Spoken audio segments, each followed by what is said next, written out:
Hits and Crits.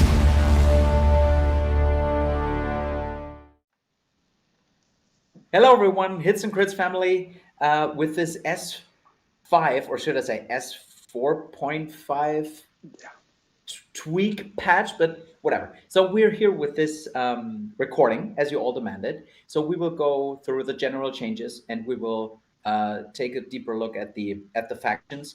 The reason why we have this other intro, we did this during the roundtable, but we had some technical issues, so we had to record the general changes. What we will cover quickly right now until or before we jump into the factions.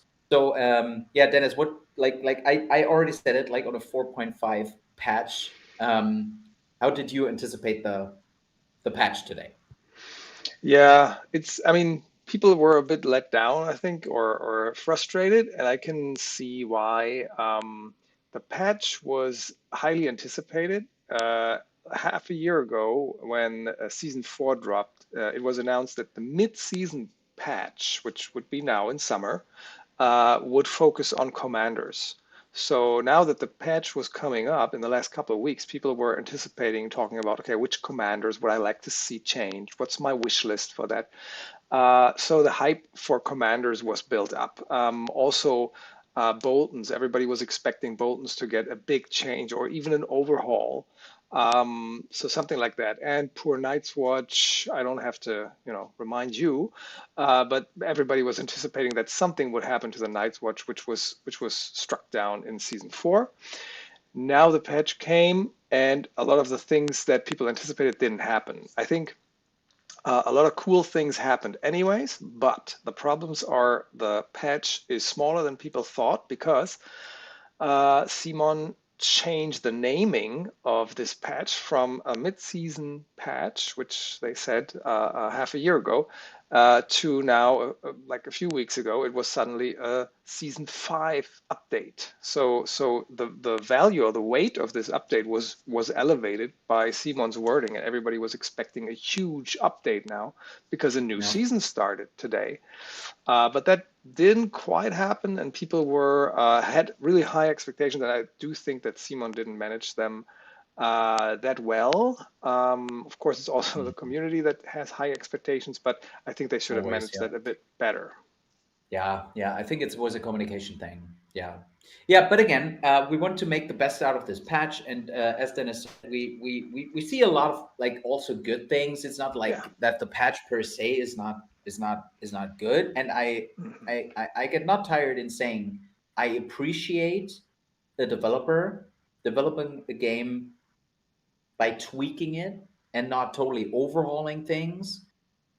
That being said, I would have wished for some more changes in certain areas, but I can appreciate that we take it slow and make this game better slowly. But let's take a look, right? So we have the biggest or the most crucial ones, general changes, is obviously one was on the Lance Cavalry. So Lance Cavalry in general, each and every Lance Cavalry unit basically dropped a die. So it basically all Lance Cavs went from 6 to 5 on the highest rank, which makes it now 9 dice when they get their charge in, and they're probably it probably won't change the the Tully Calf meta. It won't change that you will still use your Starfall Knights to be as quickly as possible and charge to the flank. It will probably not change that, and I appreciate the change of bringing them a little bit more down and bringing down the one-shot potential, or the potential of crippling a unit right away. So I appreciate the change. And to summarize it won't change too much of the meta we live in right now. Yeah, agreed. Yeah. And now with the 5 die now, when they're engaged in melee, they don't hit as hard anymore, right? They had 6 before, which was good or okay-ish. Now with 5 die, it's kind of like hitting with a wet noodle. So basically, they have to really make that charge work. But they still get the +2 per rank +2 attack dice on the rank per rank. So it's not a huge change in how you use them, as you said. Yeah. Yeah. Okay, so apart from that, another change was on hidden traps. So hidden traps is a good change, and it was like Was needed. needed. It was really needed. But the main reason why it was needed was because of FreeFolk, right? Because FreeFolk is able to spam this into the lists, which made them, competitively speaking, pretty bad, or not bad, pretty hard to deal with. Hmm. So this decrease on the hits is a good thing. So saying that, it would not be really necessary to nerf it down for Night's Watch, for example, for Benjen, Calf Commander, or it would not even be needed on the Mira Reed, as you see it right here. So in other factions, it was it. I think the old hidden traps was fair in other factions. It was from my point of view just a big problem because of the spamming potential that Free Folk could do. But in general, great change. It's a good thing we have it. Yeah. Yeah. And I think some people were saying when it dropped that the -1, just the getting rid of that +1 hit is not much and doesn't do much, but I think it does, because It does. like Yeah. now, if you have a unit that defends on 5s or 6s, if you get hit by hidden traps, you don't lose a rank anymore. Like Yeah, I if you don't had pay a, rank. so Yeah. that's big.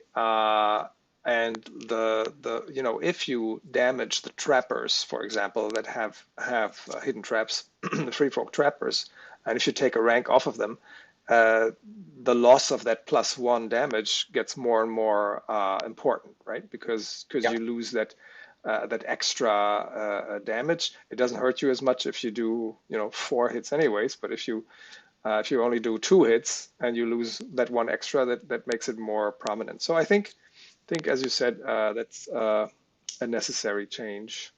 Yeah, it was. All right. So the third one is boisterous charisma, and this was probably the biggest one of the general changes because it changes list building. It changes certain lists that we have seen, especially on the Greyjoys, but also on other units.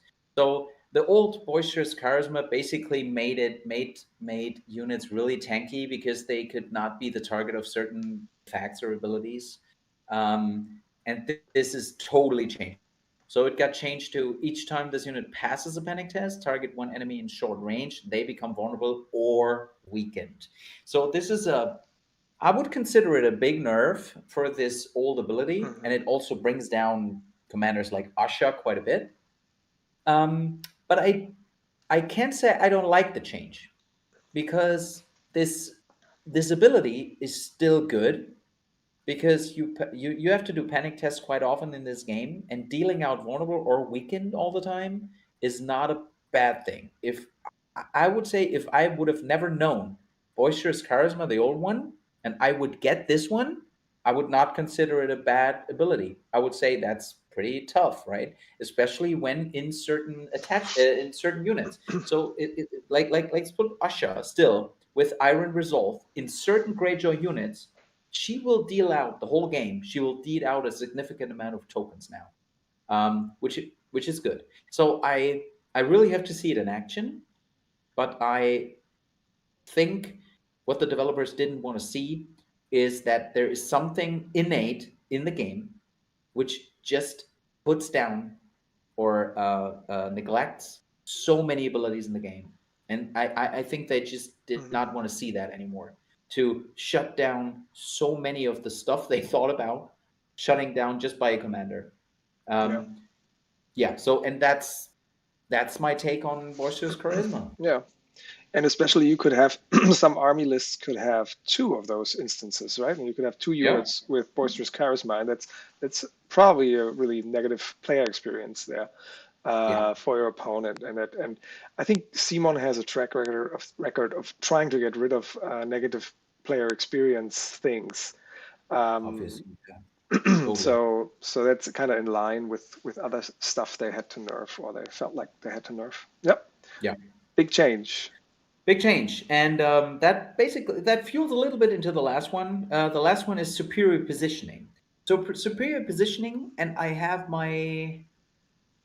some strong feelings about this change because of the Martells. But let's start with the change overall. So this card, for one, has its problem. Right, this ability has its problem right now. So let's say superior positioning on Rob says if this targets Rob Stark's unit, they instead suffer a disorderly charge on a charge distance rolls of 5 or less. The problem with this is that this card is not targeting Rob Stark. So there needs to be some kind of FAQ because like the superior positioning is when an enemy performs a charge action before resolving that action. So in none of these like events you go through, there's no targeting of Rob Stark. So there needs to be some kind of change, but we know what it meant, right? So the superior positioning change makes this card really valid and also really good because it used to be a card which you just play out and you hope for the best, right? So when I played this card on Rob or Martells, you were not really like expecting that card to happen. Now with this addition to superior positioning, it's a really valid card and it's highly usable, especially for Martells, and that's why I meant I have strong feeling about this card. Is it makes the Martell deck? I would probably say this was the only card in the Martells deck which I was not afraid about, or which I was thinking, okay, that might happen, but it probably shouldn't, or it probably won't do much. But now this Martell's deck is, I don't know. For me, the Martell's deck is just incredible. Yeah. And especially with this change. Very oppressive. Tactics deck, I mean, it was before, and it's kind of, the faction identity. Even more now. Yeah. But even more now. So yeah, see how that goes. Yeah. Really strong change. Very defensive card now. Yeah, totally. And I think that rounds it up for the general changes. We will now go to the original recording, and we will jump right into the changelog. And as obviously, we will start with the Starks. So thanks for watching. Have fun. And if you have any questions in the end, just feel free to reach out over the Discord. We have all the pros here. We have all the mods are eager to talk to you in the faction channel. So yeah, let's have some fun with this recording. So let's jump into factions. I think we can boil it down to, when we talk Starks, we can boil it down. The most incredible for me is the Sworn Shields. So the Sworn Shields gained a movement, which doesn't seem like much, but it's definitely a thing for me, because Sworn Shields in general are an incredible unit, especially for their point cost, right? So the point cost is 6 points. And this unit is a great bunker, highly needed for Starks, I think, especially when we talk flexibility in list building.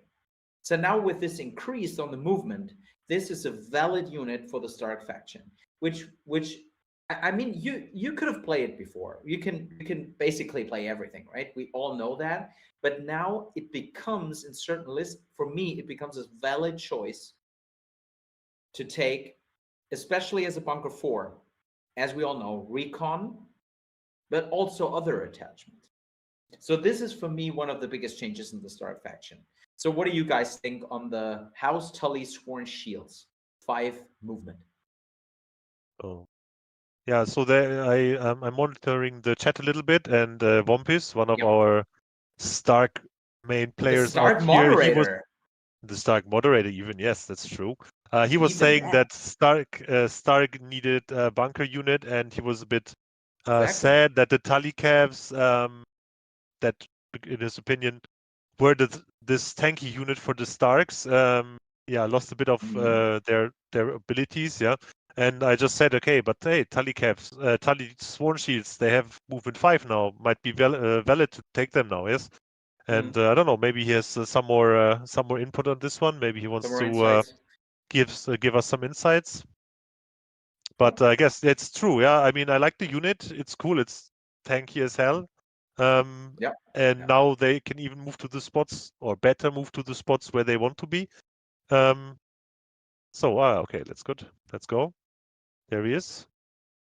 There he is. There he is. Hey guys. There he is, the Stark moderator. Levin, Let's go, hey. man. Let's go, Hey. Man. Yeah, maybe just Well, yeah.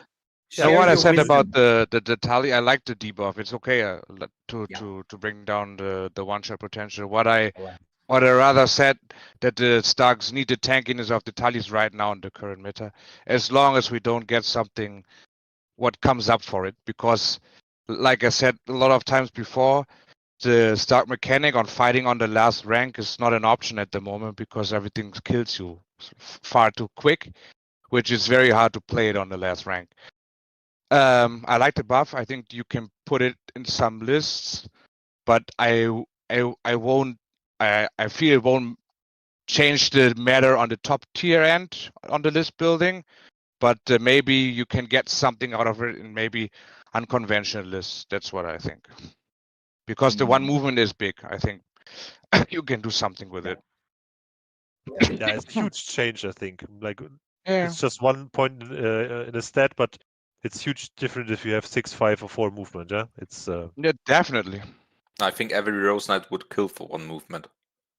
Yeah, it's a really viable unit now, right? I think it's a Definitely. good unit now. I mean, Yeah, it's a good what I unit always now. say is Starks want to play offensive, and then the most times you want to be like quick. So, and now you can maybe play the offensive cards also on the Cav, but I rather have like Berserkers for the same cost, or maybe like the Outriders, which bring my units in better position to attack. So the problem is how to fit a tanky playstyle with Starks, and the problem is the other commanders don't back up the playstyle so much. That's the most. Well, except Brendan, right? Yeah, except Brandon. Yeah, for except sure. Brendan, And maybe. Warcry got buffed too, like for Yeah. him, right? So But as maybe long as you will see him competitively, and I could imagine that it would be at least viable to have a second list with Brendan, because you can do a lot of auto heal still with the Tali Cuff. And Stalwart is big too, right? Yeah. I mean, Stalwart is an incredible ability. Sure. Not sure if the Thorn Shields will be in this list, but I don't know. Maybe I could see it. Maybe not on the ultra high end, but. And as you said, the Starks are very aggressive faction and very high movement in some areas. So maybe now it's easier to keep up for the Tali shields with the rest of the army. And I really like that because I think they are one of the most beautiful pieces on the tabletop. That's true. Especially for Starks. So yeah. And high medieval. Sorry. A real high medieval unit like this. Yeah. So Night style. And if someone joins the hobby and one came from the books or maybe from the TV show and he preferred to play Tali, now he has a better option. Yeah, definitely. Okay, so any last words on the House Tully Sworn Shields? I think, from my perspective, we can move on. And I think the second most crucial things are the Commander's Tactics cards. So we already discussed Warcry. I think that's good, but more crucial for me is Cranach Traps. Because Howland Reed is a commander which is not often seen. And I think the main reason is not because he's bad. The main reason because it's hard to pull off those moves. It's really hard to position yourselves in that way that you can make Cranach Traps work. The second is you need a certain opponent which falls for it. But now with the change, I think that has an impact. and maybe Levin or Vompus can stay with us as a Stark moderator. I think this is giving Howland as a commander a better standing, but it won't change the meta in terms of that this won't be your first or second commander in ranking. Yeah. It won't change a thing, but it goes in the right direction. And again, I appreciate those small buffs, but in the light of like Howland Reed, I think he's not much loved by the developers as a commander or an NCU. Both are not really loved by the developers, and I do not get why, because I would really appreciate, I would really like the developers to give the Starks another kind of a valid commander option, which is not just aggressive, which is making use of terrain pieces, which makes use of positioning, right, and defensive play style. And Howland goes in the direction, and now the change makes it a little, but it's not the full way. They do not go the whole route to make it valid, right? Yeah. So totally you guys, agree. Crown of Traps, what do you think? Yeah. Yeah, I can totally agree. You totally I agree? think- Yeah. Yeah, because I hoped so much that he was the one commander I was looking for that to get buffed the most. Just Yeah, like me too. yeah, because I love his play style in Exactly. the mind, like to trap the opponent and then maybe like play with the terrain and maybe like a card where you get 1+ hit when you attack someone on terrain or whatever. It was just an idea. Something that you can play with the terrain on the opponent, that would be amazing. But like that won't change anything, to be honest. Yeah. Yeah, true. But it's a better card now. I think just as a reminder, like it used to be. So or basically now you do not even like it's just treated as moving through dangerous terrain, right? You do not even need anything else. It's just treated that way, which is a good card, but it does not, as I said, it does not go all the way. And the to trigger make it changed, really- right? Yes, it's a lot easier. Yes, It's it's much a lot easier to to pull off. Yes, yep. yes. I- It's not. I would It start used to now. be activated, right? It used to be Yeah, activate, exactly. and now it's just march, retreat, and maneuver, which happens way more often. So again, as I said, I think that summarizes it really good. The intention of the developers is really good, but it does not go enough, or it does not give us enough to make him beat Rob, Greyjoy, even Eddard, right? Roderick. So Roderick even, right? So all the four are all of their cards, and especially the attachment, because when you take a look at the Howland attachment, the attachment card of Howland is also not top tier, right? I mean, it's not, he has some nice abilities, but it's not comparable to, let's say, Rally Cry. It's not comparable to a regroup and regroup from Rob and enhance mobility. So, you know, it's not, it does not go all the way. Yeah, and Rob got buffed now. Totally with new Especially, new yeah. card. So, Yeah. And as you said, like superior positioning was that one certain card in the Stark, or when you played Raw, superior positioning was that one card where you said, you know, I will play it just to play it to free my hand, right? To be honest, it was just to free your hand. You were never expecting to the charge to be disorderly, correct? I mean, Yeah. I wasn't expecting it. I was hoping for it, but I wasn't expecting it. Now, when I play the new superior positioning, I expect it to happen. I expect it to be a superior and disorderly charge. You can So play very that's huge, defensive man. with it now. That's amazing. Yeah. Exactly. That's huge. Martells are happy as well. Mm. Obviously. Especially Martells, yeah.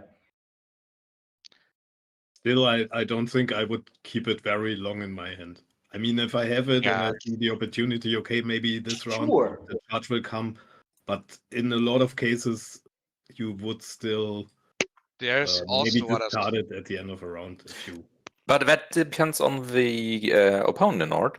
If you have like a lance calf, like a double tally calf against you, then it sounds very nice because they have to get a 6 Otherwise, they don't have like 9 of 3 with rerolls or something like Greyjoys or something like. So it's better now. It's not broken or up the roof, but I think it's very good now. So at the end you get a vulnerable, and if they charge your commander, and the Robb Stark is normally, at least in my point of view, he's in the dervishes or something like that, or the Bogman they called, that they are like very squishy units. So making them more defensible and survivable is not a bad thing, or. Yeah, that's true, but the Stark deck has more stronger cards. So I'm totally with Thomas and Levin on that one. When you get the card, you will play it out because you are fishing for other cards in the Stark deck, which is so again. I think the summary on this card is definitely you never expected to have a disorderly charge with the old superior flank. Again, you were hoping for it, but you weren't expecting it. Now, when you play the card, you are actually expecting this one to be disorderly, and which is good, right? That makes the whole range of Robb Stark's tactics cards incredible. All three are incredible cards, especially when we think Tully Cav, but also when we think Cranachman, the Bog Devils, or the Dervishes. When we think through all the things you can do with Robb, incredible commander now. He would probably even beaten out Greyjoy maybe at some point at certain matchups. So more I like matchup the change. dependent. What I wanted to say, dependent. I don't know if it's the same because there's a issue with the targeting rule because this cards will never target Robb. They say if this targets Robb's unit, this will never happen because you play it on the enemy. That's why this targeting rule is stupid on the card. But oh, true. That makes now no Thomas sense at must all. jump in. Now Thomas has to go. Yeah, I think you're right. This target's Robb. So this is actually invalid again from ruling because this card will never target Robb's unit. Yeah, we will have to. I think maybe they will in some weeks there will be a FAQ. Maybe they'll fix it there. Otherwise, we'll have to fix it in the community FAQ, I guess. Because I was reading, it was like, hey, but this card will never. And then Queen also. Demon targeting. Gedöns. But we all know what they meant. Enemy Robb. But we all know what they want to do with the card. But read like if the defender is Robb Stark's unit, or if the defender is the commander's unit in case of Martells, and maybe that's the best example why we should be happy that there is no Boy's Charisma anymore. Yep. Yeah, that's a good one. Okay, that's all. So let's. Okay, so I think we can live into the audience. No, I'm just joking, man. I go. I think you go. So I think we can jump to the Lannisters now. And again, feel invited. If this is your faction, you want to talk about it, feel free to come up stage and talk with us. But I think it starts with the High Sparrow, right? So the High Sparrow. Tony wanted to join because Tony wants to go because the Honey Badger is busy.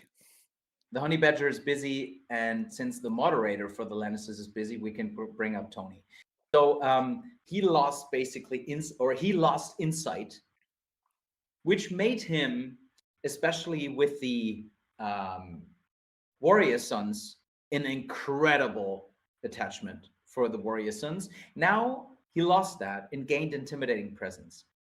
I perceive it as a nerf for this commander, but maybe Tony can tell us about the attachment. But that's the change.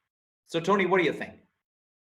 So of course the Insight order is interesting with wishes and highest attack, but I think especially intimidating presence is pretty good for Lannister.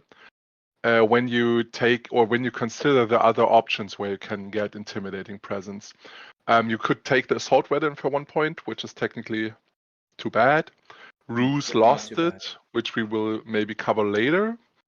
So that he got it, it's pretty interesting, especially with the new combinations you now can pull off. Or with the other cards you have already. So I think the combination with Warrior Sons is still interesting, and Bolton still does what it should do. And also the patch or the upgraded cards are now way better than before. So I think now you can see him in maybe even in competitive play because of the intimidating presence. Because Wishes is pretty easy to pull off with your Lannisters, paced steps where you get Wishes. So it's technically not so bad that he lost Wishes. Also, the new Because Honor he has Guard so the Honor Guard could choose it if they want. I think we will talk in a bit about it. But yeah, you have, I think, on the good units, you maybe want to put him in. He's technically better than before. So I always thought about playing him maybe with Mountainsman, where he can also do his stuff with intimidating presence, where the additional wishes would be overkill. Yeah, I just felt like what I meant by nerf is I perceived it as a nerf because I always, or like 99% of the time, I saw him personally in the Warrior Sons. And the Warrior Sons benefit so much from insight because they get down as the game goes, they get down a rank, and they can use their faith tokens offensively, not defensively, and still have highest attack their value and get all the benefits from what they do with faith. So this is why I considered that like a nerf. Not what I wanted to say is it's a nerf in Warrior Sons maybe. But like I totally feel what you say. Intimidating presence helps the Lannister deck. It helps the Lannister playstyle, and it also helps the Lannister list building. So it's I think it's a good change for the Lannisters overall. So right now, if we consider all the other options, besides Roose, he's the only valid choice when it comes to intimidating presence. Because Greg solo can be rough to keep him in combat. So I think we will see him way more often than before. Yeah. Okay. Anything else on the High Sparrow except his tactics cards? Just on the attachment, is there anything? No? Okay, so let's jump to the tactics cards. Mercy of the Mother. So what I felt interesting, and then I can give it to you guys. What I really liked about the commander always was that he brings the whole suit, right? He brings an offensive card, he brings a defensive card, and he brings a heal card. So he basically is very adaptive to the situation. That's what I really liked about this commander when like compared to other commanders. So yeah, so now with the changes, maybe Pascal or like Dominic, or like, do you want to guide us through the Mercy of the Mother? Who wants to say something about Mercy of the Mother? Yeah, I can do that. So Mercy of the Mother. Maybe I'll just read it. So when a friendly combat unit activates, first thing you do is now you remove a token from that unit without any prerequisites. Then you perform a morale test, and then if you succeed with the morale test, then you restore 2 wounds plus 1 for each destroyed rank, which is a big heal, let's say. There's a lot of abilities which restore 1 wound plus 1.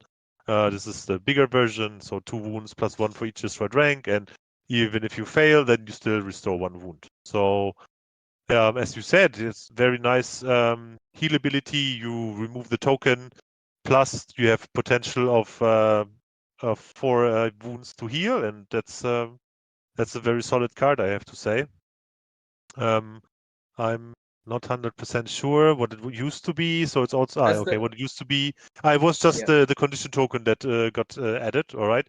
Yeah, I mean it's a good change. I think removing condition tokens, is always nice.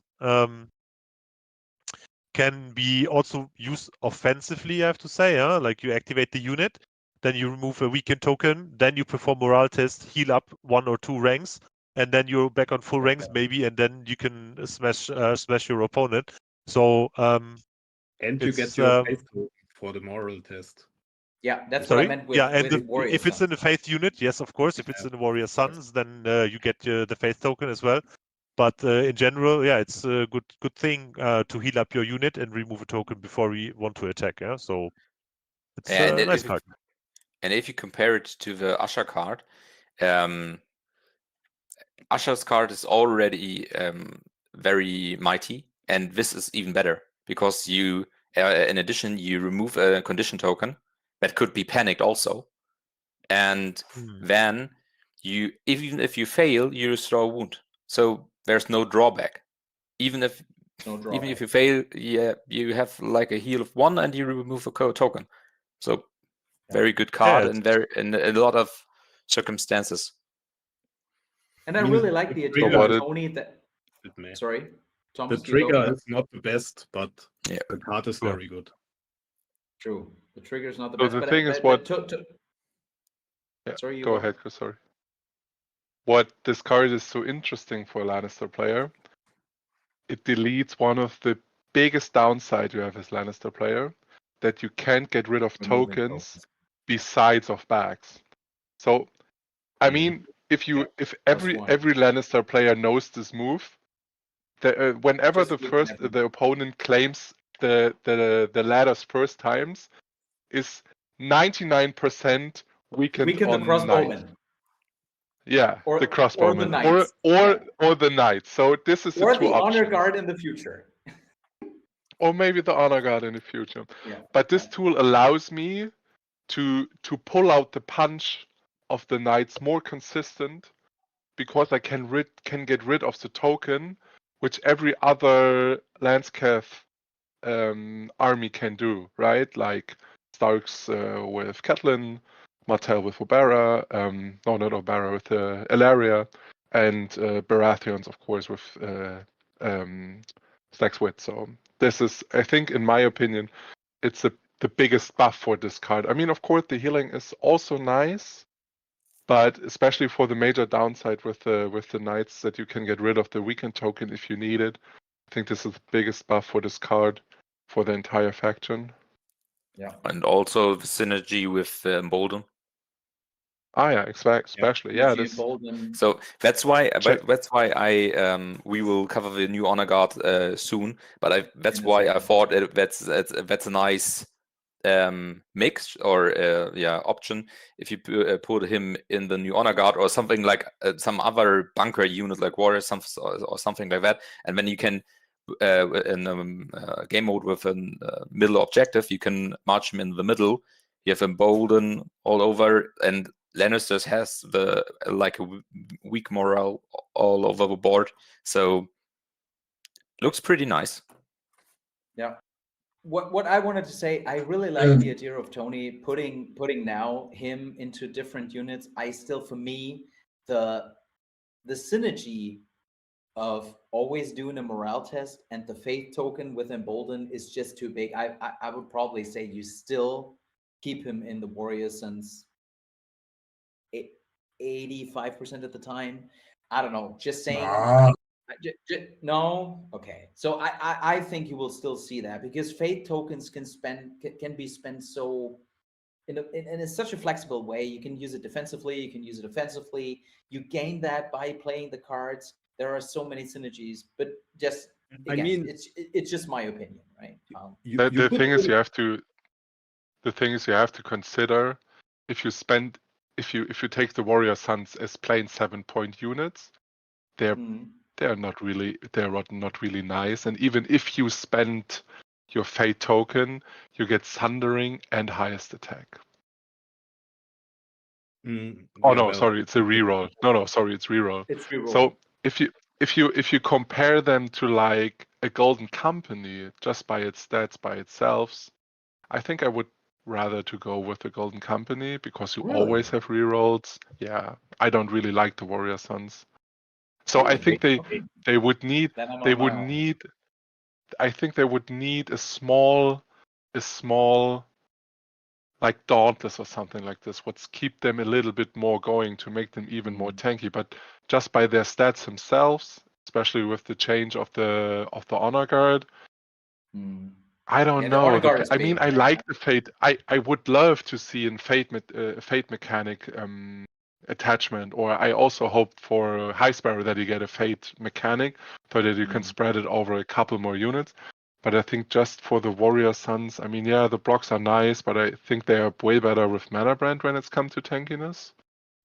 And I have mixed feeling, but I think I would try it out and to see how it's going. I think it can be good, but I think it's also couldn't be enough for a 7-point unit, especially when you compare them to other elite infantry units in this price point. Also, you before when you took the High Sparrow commander, you lost him as an NCU, so you lost one of the biggest opportunities to heal in the Lannister faction, and now you that's not like as a big drawback because you have it now on the card to get a bit more tanky. True. Yeah, but I mean the influence is always a bit tricky, right? So Of course. it's not easy to place them right and to get the panic test in this spot. So you need a lot of setup to pull him off, to pull the heal off. And I had a couple games and they fail the panic test and roll a 1, so thanks for nothing, right? Of course, but you also I see the NCU quite often. Yeah, he is. Yeah, of course. So maybe that's like a good thing for the people that love NCU, that they now have more or less some parts of NCU in the commander. I mean, especially Lannisters have enough of. But he could heal before. Go ahead. It was the same before. It's only the condition token. It was the same before. Yeah, it's just a condition token. I think what they're trying to do with this, because competitively you didn't see the High Sparrow as a commander anymore. I didn't see him, never. I don't know. And what they are maybe trying to do is to say we nerfed the Cav a little bit and we buff the guard a little bit more. The Cavalry Rock Guard, and we buffed this infantry commander who has some nice synergies with the guard.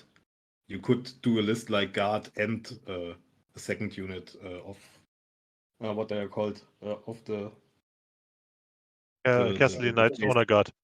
The face champions, I mean, to have the synergy with Warrior Sons, you mean? Yeah, the Warrior Sons and Cavalry Rock Honor Guard. Maybe that could be a thing with a light Cav or something like that. But if it's enough competitively that we see him a lot more, I can't really say. I don't really think so. But I mean, you could, even with the other card, the Protection of the Father, which now blocks 3, that can be a lot of blocks on a unit of, I forgot the name again, of the Warrior Sons. Warrior Sons. If they use their defensive token. So there are some interesting synergies, but if it will be then enough to really see this commander competitively, I guess we have to see. I don't really think so. See, yeah. So like the elephant is in the room, and one of the biggest changes for the Lannisters was the Castle Rock Honor Guard, right? So in basically they do not have to spend the token anymore. So they used to have to spend the token on the enemy unit to get a certain ability. Now they just do it, right? And I think just as a whole, this unit has incredible stat line. So it has a 5 movement, 7, 6, 5 on 3, a 3 defense, which is big, and a 5 morale. So solid stat line, and the Lannister oppression is even better. So you always choose one. You choose Vicious, you choose Sundering. Until the end of the turn, defender loses all abilities. That is incredible. And this unit may reroll any attack dice. Each and everything is incredible, and it's based on the condition tokens. When you think on like Pycelle, even Roos, Shay, all these NCUs that give certain token out, this is an incredible unit, right? Or Qyburn even, right? But you gain the tactics board control. You deal out vulnerable tokens, and then you can choose these things. I mean, this unit is now, I don't want to say auto include, but it's the thing. Each and every Lannister player, when they build the list, they will definitely go and check out this unit because it's like omnipresent, or usable in each and every list. And you have a 765 DK on the offense side on a free. That's also one of the best stats line in the game. Yeah, it's the best. It's only points, I think. Yeah. I think only the Rose Knights and like a Greyjoys have the same stat line offensive. So that's pretty nice too. Yeah. No, it's a good change. Yeah. Like when to spend the token to unlock the abilities was not a good design move, I think, because token in itself, it was not a good trade-off. But now that you can we have the basic super stat line, as you said, plus the pick and mix of abilities, and I think it's great. Yeah, so it's easy, not easy, but you have a lot of possibilities to dish out those tokens when needed. I'm thinking even Tywin Lannister can dish out 2 tokens, start of turn, panic vulnerable. If you want to combine it with the Lannister oppression, that's also great, yeah. So we might see them a lot more often, and it was a good change and needed, I think, because I never played against them. I never see anyone play them. I like the models though, and would be happy to see them more often on the table. Oh, that's the thing. That's 50-50, man. I have to say that. That's really 50-50. On the Lannister like honor guard, I feel when I talk to people, there's like 50% that just hate the sculpts. And I know that. I know. Like hating to their guts. And the other 50% are really loving it. So it really comes down, right? And I'm a little bit in between. I totally see like this lion helmet. I dig it, but I'm in between. I would say it comes down to how you paint. If you paint it well, if Mitch is doing it, let's say I will play it. So like I will use it. But if like I would paint it, I don't know. You're a good painter. If I paint them, if I paint them, then no one will play them ever. Yeah. The issue of the sculpt is also known as Chaos Rim, because I painted them already, and I hated it to paint all the rims they have. If you take a look at the picture, they have gold rims literally everywhere. Everywhere. Yeah, they're covered in it. But to come back, I totally got your changes. I really, really like them. So the thing is, what you have to figure out is how to get more than 1 token on them. So Weekend is kind of easy with Shay. Of course, Tywin, you have the vulnerable. And I think the most interesting part is to see how they interact with armies who are capable of removing tokens constantly. This is interesting. I think against Baratheon, they wouldn't be my first pick, because you still rely on your tokens. Because if you say you have 0 tokens, you just go back to normal, because then you get one of your keywords or losing abilities. But I think you need at least 2 tokens to make them really shine. And if you can do it, it's good. But if you can't, but I think that's still a good design choice, and we have to see how it evolves in the next week. So. Yeah, for me, it really comes down to the stat line now, because you have the most incredible stat line in the game for 7 points. Yeah, save right? it is. And now you do not even have the drawback, right? It's like a of course. I don't want to say win more, but it's they can, or you can make them shine even more, I would say. And if you get it, we are, and I like that. If you can get a rainbow on a unit, you would definitely crush them. Yeah, you will crush them. Yeah, definitely. I mean, even if you can only pick one of those additional effects, you can still choose. Like, they're super flexible when you think about it. Like, you can really just pick. If you really hate one of the abilities, or defender's abilities, you just say, okay, I don't need Sundering, but I just want them to shut them down. Yeah. Or if you say, okay, it's a light unit with only 6 up save and shitty morale, then you just say, okay, I just want to get my 7 attack die through, and you just take the rerolls. Yeah. So it's the strength of them is to be flexible, I think, and of course it's more favorable to have more condition tokens, because you can unlock more abilities. But I think the real strength is that you can really, in each situation, you can choose which one of those, which one of those abilities you really need right now, and that's the real strength, I think. Yeah, but the flexibility is by far the best part of it. One quick question for the Rue side, especially for Thomas. Yeah, because Chris just mentioned set for charge.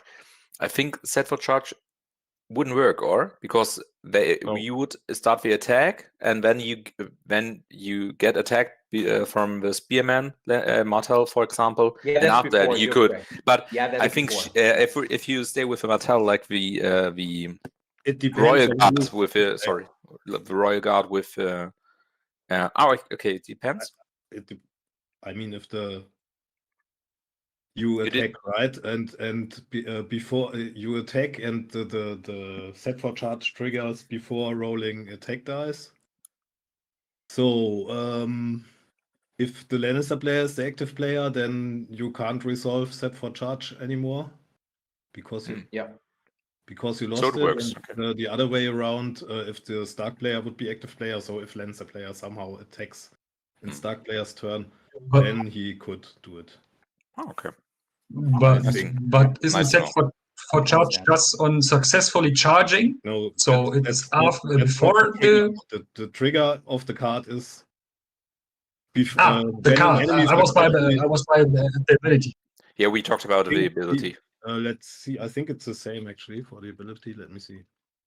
I think it's the ability is after success. So after successfully charging. So Lannister before rolling attack dice, right? No, that's not set. Just after successfully charging. Okay. We can. So Lannister aggression wouldn't turn it off. Let's see. Okay, so we can agree on it's dependent on who's first and who is it a card, is it the ability? But again, like I think we can summarize it for the audience. I think it's an incredible change. It will bring them up the map for the Lannister players, which is a good thing, right? Because everyone needs the honor. Finally, you need the honor card was always on the shelf, and now they get off the shelf, and this is a good thing, right? So now, guys, I really have to be strong. And I will breathe in, breathe out. A lot of times I will, wax on, wax off, because now we're getting to the Night's Watch. And the Night's Watch is it's a really hard thing for me. As I said at the beginning, I wasn't expecting to to get the nerve of the base deck up again. I wasn't really expecting it. I was wishing for it, but I was not expecting it because they just changed it. And like for the ones that just probably started out with the game, there needed to be a change on the Night's Watch, obviously, and we got what we deserved. But they did it too harsh, because what we always talked about, like in the last two changes, we talked about they do it late, they do it softly, they tweak, they do certain changes, small changes. They didn't do that on the Night's Watch. The Night's Watch was nerfed with a bazooka, the base deck. So now we have this, let's say, mediocre to poor base deck, and I was hoping for some changes on the commanders to make up for it. So, but now we see changes on the base deck, and they made them better, but not as, not better enough. So it starts out with a Sword in the Darkness. So Sword in the Darkness, it's still the 2 triggers. It's still what it does. And the worst thing was that it went down from +1 attack die, went to +1 rank, which for most of Night's Watch unit is not really needed, apart from Vanguard and Sworn Brothers, maybe. But what it gained is the defender becomes vulnerable always. Back then, or like in S4, it was dependent on if the unit activated or not, right? Night's Watch changes are not existing. Yeah, I mean, there are changes, but it won't change where they are right now. So I like that they gained this vulnerable always, and that the panic token is dependent on is it activated or not. But in the end, Thomas, let's talk Night's Watch now. That won't change. That won't make the card way better than before. I mean, it's at least it's usable now. I mean, most of your rounds you make an attack, right? So at least it now has. We will get it off. Yeah. Ways of use, so that's not bad. But yeah, when you can we say more? Yeah, what can we say more? Like That's when you draw it up in round 1 and 2, you will just play it out, right? You will just attach it as soon as You possible. can. If you In round 1, you can't. Maybe you would attach it just. Yeah, you're right. If you have a good. Yeah, that's what I mean. Like when you draw Yeah. it up in round 1, you will Yeah, just do it, right? And again, if you have a unit of Swarm Brothers, I totally feel it. If you have a unit of Vanguard, I feel it, right? But it's not a card that you would keep or that you would fish for. No, It's just a card that's nice to have. You don't really need it, right? Yeah. So Like let's go to most fire. That's what cards. Yeah, I know. So you don't have to say it, right? You don't have to make it worse. So okay, so now let's talk about fire. So fire just gained a little thing. So fire was that card in the Night's Watch deck which you always kept because as for you will lose your attachments, your vows. You will lose your vows as soon as you lose a panic test, right? So you always kept that card. Even when you draw it in round 1, I used to keep it because there is that one particular moment where you need your cards and you need the reroll. And it used to have just the reroll. Now it gained, if this targets your commander's unit, you just pass. Yeah, and again, that's good. Obviously, that's good. That's better than before. But again, I feel it does not change the base deck to something better. It does not change the base deck to something, now I can live with it. It's still not good. You can live with it a little bit better. It's a little bit better, yeah. You don't attach this card anyway, so whatever, you can't lose it through a lost panic test. You just keep it on your hand, and it will, in some situations, it will be just plain better, and that's good. Yeah, exactly. The changes on the cards are good. They are okay. The sword is they're all good. I mean, they all make the base deck better, but it's not like it's not something that makes me sleep better during the night, right? So okay, so let's go to the Light That Brings the Dawn. Light That Brings the Dawn stayed the same basically, but it gains, if this targets your commander's unit, this unit also cannot become panicked. Yeah, what can I say? I mean, this card is a lot of times. Yeah, you go. It's a good card. It was a good card already in relation to the Night's Watch deck. What we have now, it's one of the better cards in the Night's Watch deck. To have the ability to gain +1 to moral is quite good for Night's Watch. You can, if you have like a unit with Alistar or with a Vanguard unit with a Glory Seeker, and you put that on them, and you are in range of a Weirwood tree, they get really, really tanky, and you make all your panic tests, or a lot of them. And now I see this card in particular maybe makes Jeor a little bit more viable because of he cannot be made panic. It's not in relation to the Night's Watch deck. That's not a bad card, and the first effect is quite good as well. In some situations, you will use this one. So the card is okay. It's not a bad card, and it got a slight buff, which the deck all in all needed, I guess. So I'm fine with that too. That's a good change. So I think we can summarize. That are the only changes, right? And that is exactly that's what I wanted to say. With Night's Watch here, they just forgot about us. They just forgot about the Swarm Brothers. That's totally correct. So I was so waiting for something that makes up for this huge nerf on the base deck, and I was expecting Simon, especially like I said in the beginning, of like the marketing wasn't optimal on saying we will change commanders, we will take a deep look at the commanders. What about Night's Watch, man? You just took Benjen and nerfed the hidden traps off of him. So I don't consider that a deep dive on the Night's Watch commander, because there are Night's Watch commanders sorry? Yeah, that's kind of cynical, right? We kind of cynical, yeah. Again, because you have commanders like Benjen Stark, you have commanders like Dennis Melister with his nightly vow thing, right? So again, I do not want to stress it, and I don't want to start crying. but the Night's Watch got again a little bit butt kicked of this S.45 patch, right? So let's not punish ourselves more. Let's go to the Baratheon side, right? The Baratheon side, the FreeFolk side. The FreeFolk side. So the FreeFolk, what for me is one of the biggest things are the skin changers, because everyone likes skin changes, right? And I'm just talking the show. I'm just talking the books. Everyone likes skin changes, going into an eagle, going into a wolf, going into the bear. Everyone wants to see this. And I really, really dig the changes on the skin changers. So let's go to the attachment itself first. So that should be up here. No, it's not there. It's, let me take a look. Where is he? The skin changer.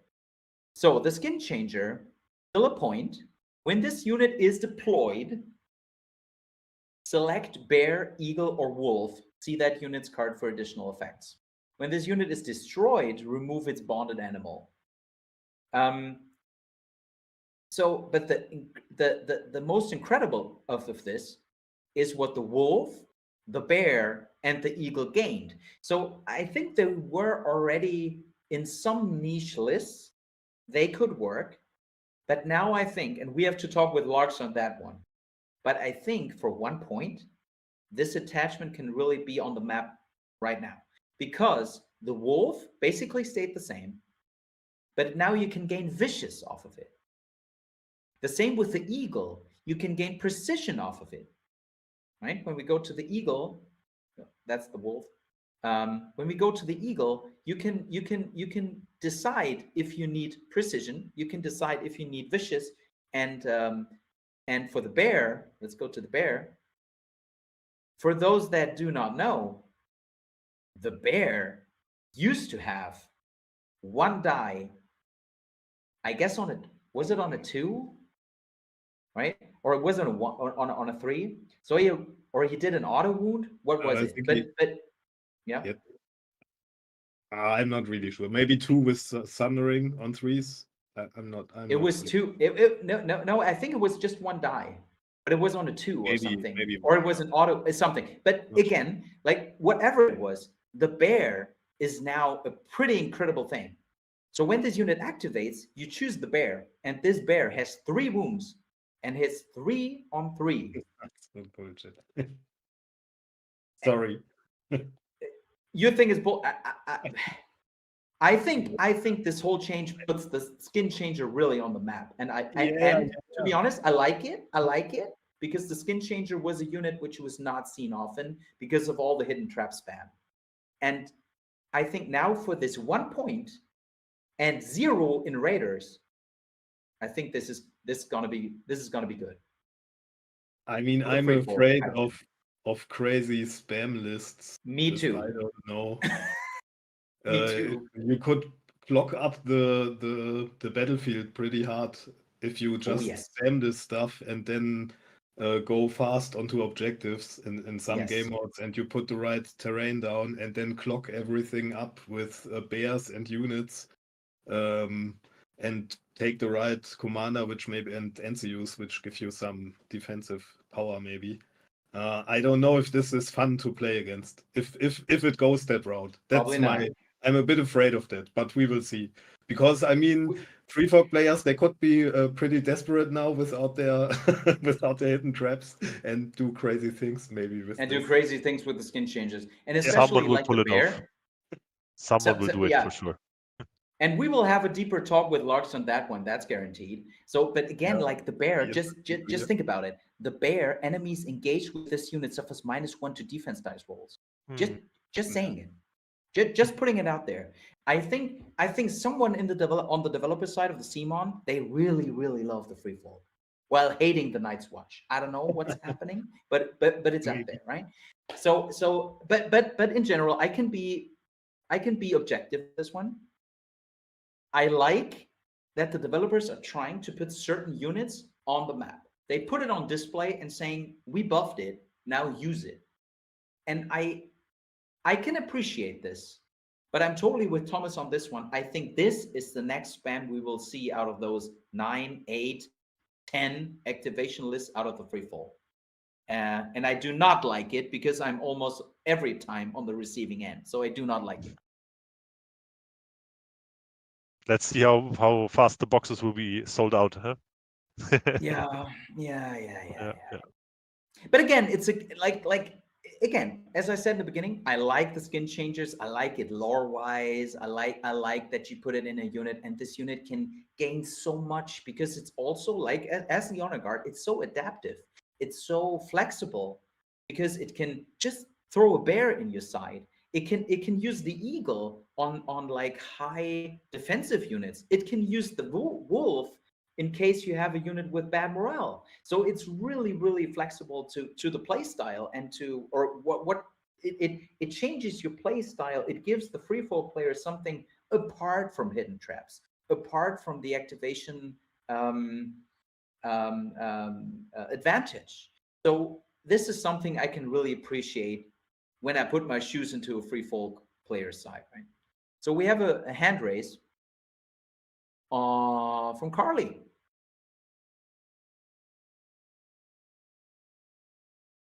Carly, what do you have to say on the skin changes?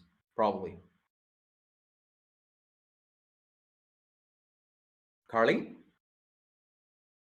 I was on mute. Damn it. Yeah, no problem. So it says you pick the animal when you deploy it. Which animal would you be picking? When you deploy it? Yeah, so if you read it, it says when this unit is deployed, select bear, eagle, or wolf. So you don't get a change between the eagle, wolf, and bear throughout the game. So when you deploy it, you would definitely go for the eagle, right? Because you can do the shifts off of it. But again, on the wolf and everything, you see at the start of each round, target one enemy combat unit and attach this card. So you always, like at the start of the round, you decide which animal it is. That stayed the same. But you have to decide for one animal before you have to start the game. You can't change. No, I think the Kali is right. When you change. deploy, when you deploy the unit with a skin changer in it, with the attachment, you have to decide which of the 3 animals you want for the rest of the game. That's how I read it as well. For the rest of the game? Yes. Correct. Oh, you're Cheers, by the way. Okay, you're sure about that? That it won't change? How I read it. Yeah, me too. So When this unit is deployed. Yeah, I know, but I thought that just meant that you can put the eagle out, for example, and then when the next round starts, you can decide now I need the wolf. I don't think so. Because it says when this unit is deployed, one animal for the entire game. Yes. When this unit is deployed, select bear, eagle, or wolf. See that unit's card for additional effects, and then like say if you pick the wolf, it just says at the start of each round, target one enemy combat unit, attach this card. But there isn't anything about switch the wolf out for something else. Okay, so they changed that. They changed it. It used to be you can decide. You decide which one you need. Okay, they changed that. Okay, I overread it. I'm really sorry about that one. I overread it. But the benefit is it's when you deploy, so you could see what you're going up against in your opponent and decide what's going to be helpful. Do you need to, what do you need? Vicious, create loads of precision, roadblocks with bears? Yeah. Do you need? It's still flexible. Yeah, it's still flexible, and you can adapt to your opponent. Yeah. Okay. And I'm interested that they didn't change Varamir's eagle, so I'm interested to see if that's a mistake or whether they just kept it the same or what. I Maybe guess they just will wanted to keep it the same with Rob NCU and stuff like that. They didn't change it with outflank change and stuff. And I guess they will keep it the same. Changed. We will see maybe. But I think it's incredibly flexible. Even without the stalwart on it anymore, it's still incredibly useful. Like just imagine, and it's it's diverse as well. Like if you're playing Roush and you've got various ways or Weeper, and there's various ways about panic tokens and grab vicious, you're gonna want that wolf. Just so you can make like your raiders a little bit better, or and making the whole army get an effect from it that works towards your commander. And you might want precision if you're going against Baratheons. That's going to be incredibly useful.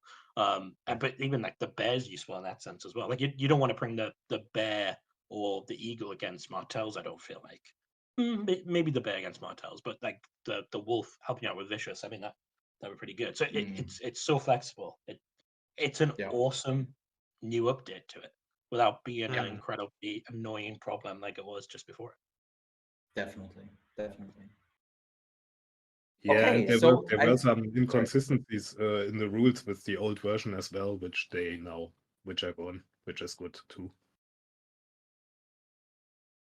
Yeah. There were some discussions if you can like teleport the bear and how this all works, and now this is clear with the new version.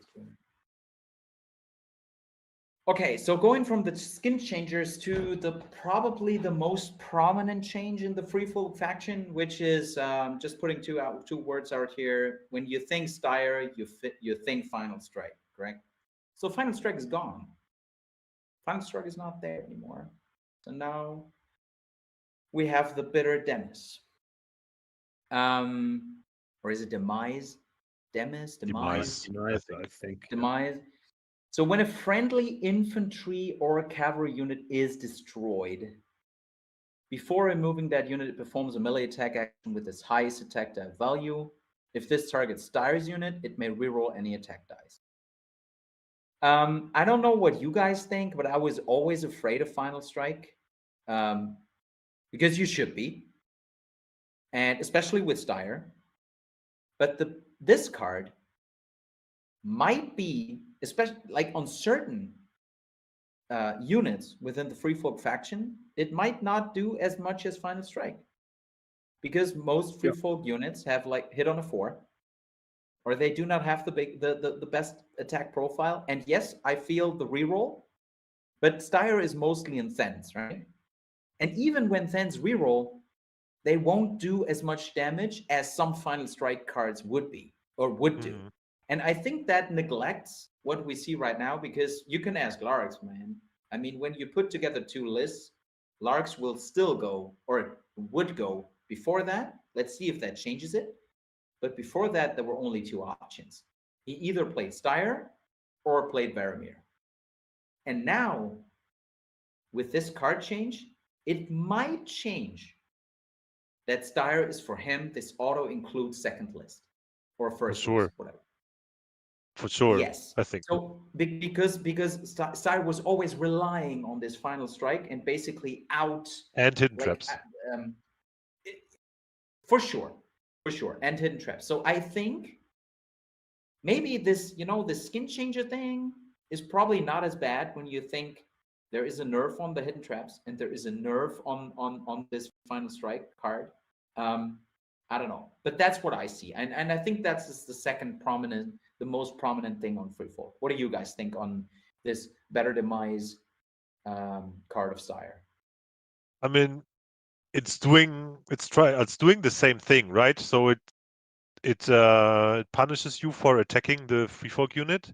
Now it's just a bit more restrictive, and of course, I think it's based off the attack profiles of the FreeFolk units now, and as you said correctly, they are mostly not as strong. So you will not be so afraid to attack the unit, because mostly they don't have high attack profile, or they only hit on a 4+. Only unit I would be afraid to attack would be Cave Dwellers, because then before they die, they hit you back on a 2+ with 8 dice and Sundering. That could still hurt a lot, but in general, I think the Final Strike would consistently do more damage, because it just gives you hits back, and so it would work well if a strong unit attacks the FreeFolk player, And now it's more about, okay, which unit is being attacked, and because through the bank the FreeFolk units are not strong, it will not have such a great impact. I mean, you have to think about which unit you attack. So every time you attack the Cave Dwellers now, you have to think about discard. And if you really want to get those hits, maybe. But all the other units are not as dangerous, especially because it's infantry and cavalry only. So the giants, Woon or something couldn't hit you back. which makes a huge difference. Yeah, but it's still, I mean, yeah, it's trying to do the same thing. Yeah, like deterring you from attacking, but it's just not as strong as Final Strike. Yeah. Yeah. Okay, I think that rounds it up. Like mostly, I mean, we have some more changes, but they're probably not as important. I would mention just quickly the Savage Giant, which was changed. Oh yes, good thing to say. Especially with the change to Enrage. This is a cool, nice combination now. So it used to be like this one attack on a 2+, which generates those auto wounds.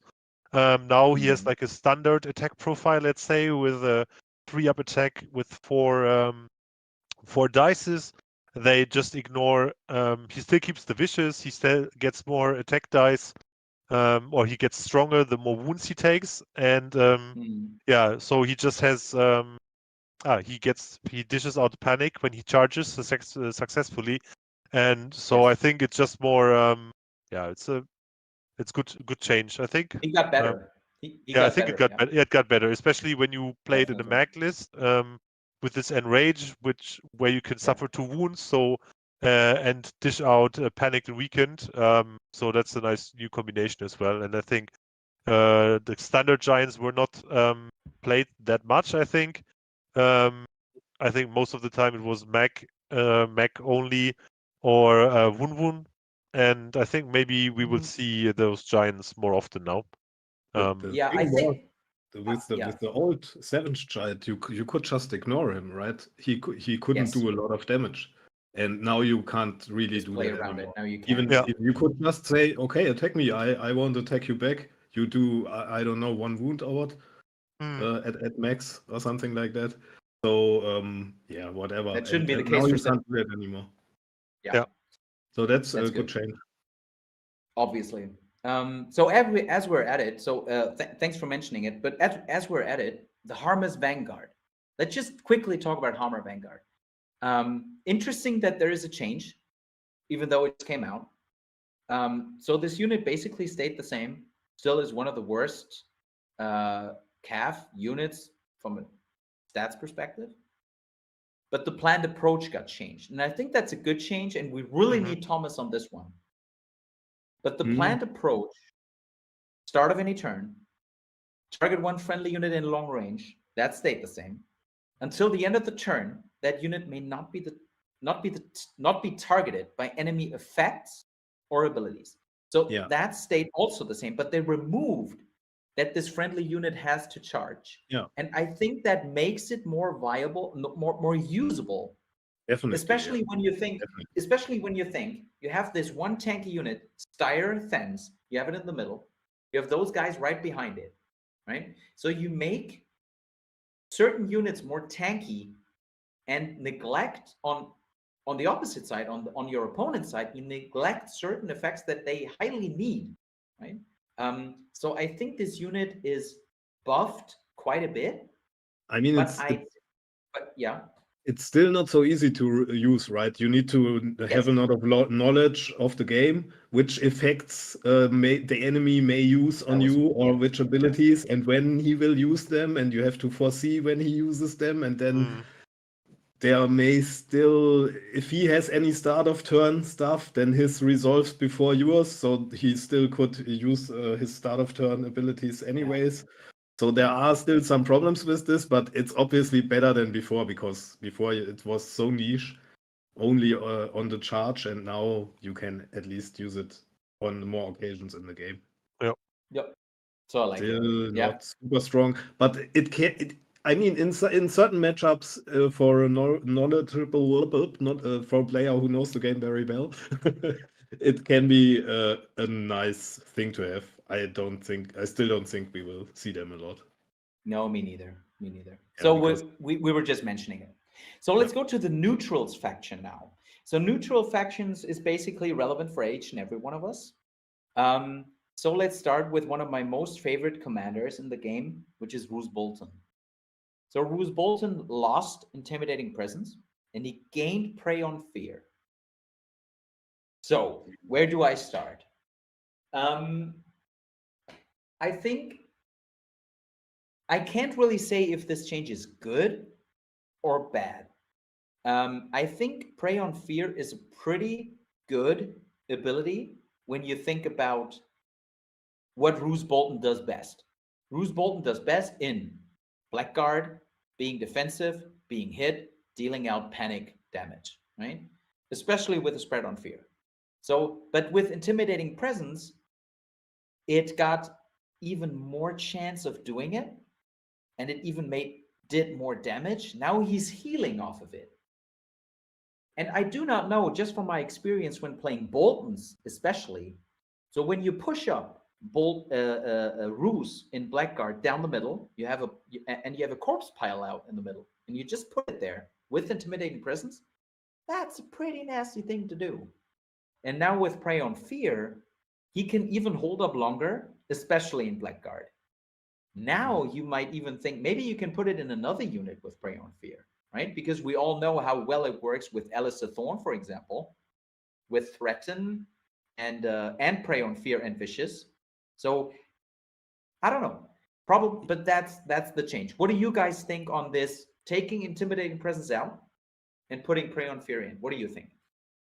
To me, I think it's a nerf because the thing is with Intimidating Presence, the probability that the enemies don't pass panic tests is a lot higher from the get-go, and they get more wounds from those panic tests, and you have then other stuff which synergizes with that. For instance, the Fear Keeps a Man Alive card that Roose brings and stuff like that. So now with the new Prey on Fear, you have the potential to get nice heals off, sure, but it happens not as often. So because the Intimidating Presence is gone, so you basically now need to put him in a unit with Wishes. Is there a unit with Intimidating Presence? Not really. I don't know. I like the Intimidating Presence more. Me too. Because it's more like a more direct effect, and it helps you trigger other stuff. And now you somehow need to get a Vicious or something on top of this to make it happen consistently. True. So True, but as I said, when I played him, I don't know, like 95% of the time I put him in Blackguard. So and normally I put a corpse pile out, and as I said, when you got attacked, you get a panic test -5, right? So and plus now it's -4 and plus one wound. So again, so I don't know. I also do not like you it. heal, but you are full anyways. So if you get charged, exactly. So I don't know. But it's not really bad or good. I just, I have to see. I mean, Prey on Fear is also a good thing. Like, especially when we talk about it's not bad. But what's also interesting are the whole changes on Jockin. All right. So Jockin, I think we can ignore the biter. I think it's fair to have him at 0 points with gang up. I mean, that's totally fair. But let's go to Jockin. But you have to take Rog as well. You need Rog for 2. Yeah, so that's fine. That's a change that is just obvious, right? Will not really help, I think, but yeah. No. Jockin lost Overwatch, but he gained precision. I think. Yeah, true. Okay, sorry, it's the 2-point attachment. Sorry. Yeah. The Overwatch. No, the Jockin Stormcrow captain used to have Overwatch, right? That's the commander. Yeah, true. Okay, sorry, I was on the wrong attachment. Yeah, sorry. Exactly. So it's not the attachment; it's the commander. And the commander used to have Overwatch, and now they added acute precision. And this precision, I don't know. I really have to say, I do not know. Because normally, in the neutrals faction at least, you will put them in Stormcrow archers and they will just gain precision. Right? So is that Sundering, they gain Sundering, but... So I think this is one of those reasons, and same with the Roose Bolton, why we really need that Vision in the Flames article. That's for it. context, Yeah. just to have an idea about what the developers were thinking. Because I feel with the Roose Bolton, the reason why this one feels bad is because and I might be jumping ahead, he hasn't changed in the Bolton faction. So the Bolton faction version is kept intimidating presence. And the only reasoning we've gotten from Simon about why the Bolton faction exists is if you go pure Boltons, you should get buffs, right? So I don't know if this is to make them like Roose a little bit worse in neutrals so that you're more inclined to play them in Boltons. But we don't know. We can only really theorize why they've done this, and it doesn't make massive amounts of sense. And with the Jockin, we don't know why they've taken off Overwatch on his commander, or the other ability on his attachment, other than it might be a panic nerf when he first came out, and they haven't really looked back on it to realize what it's done or is doing. Because I think now people outside of neutrals not going to take it. They've got other things that are better.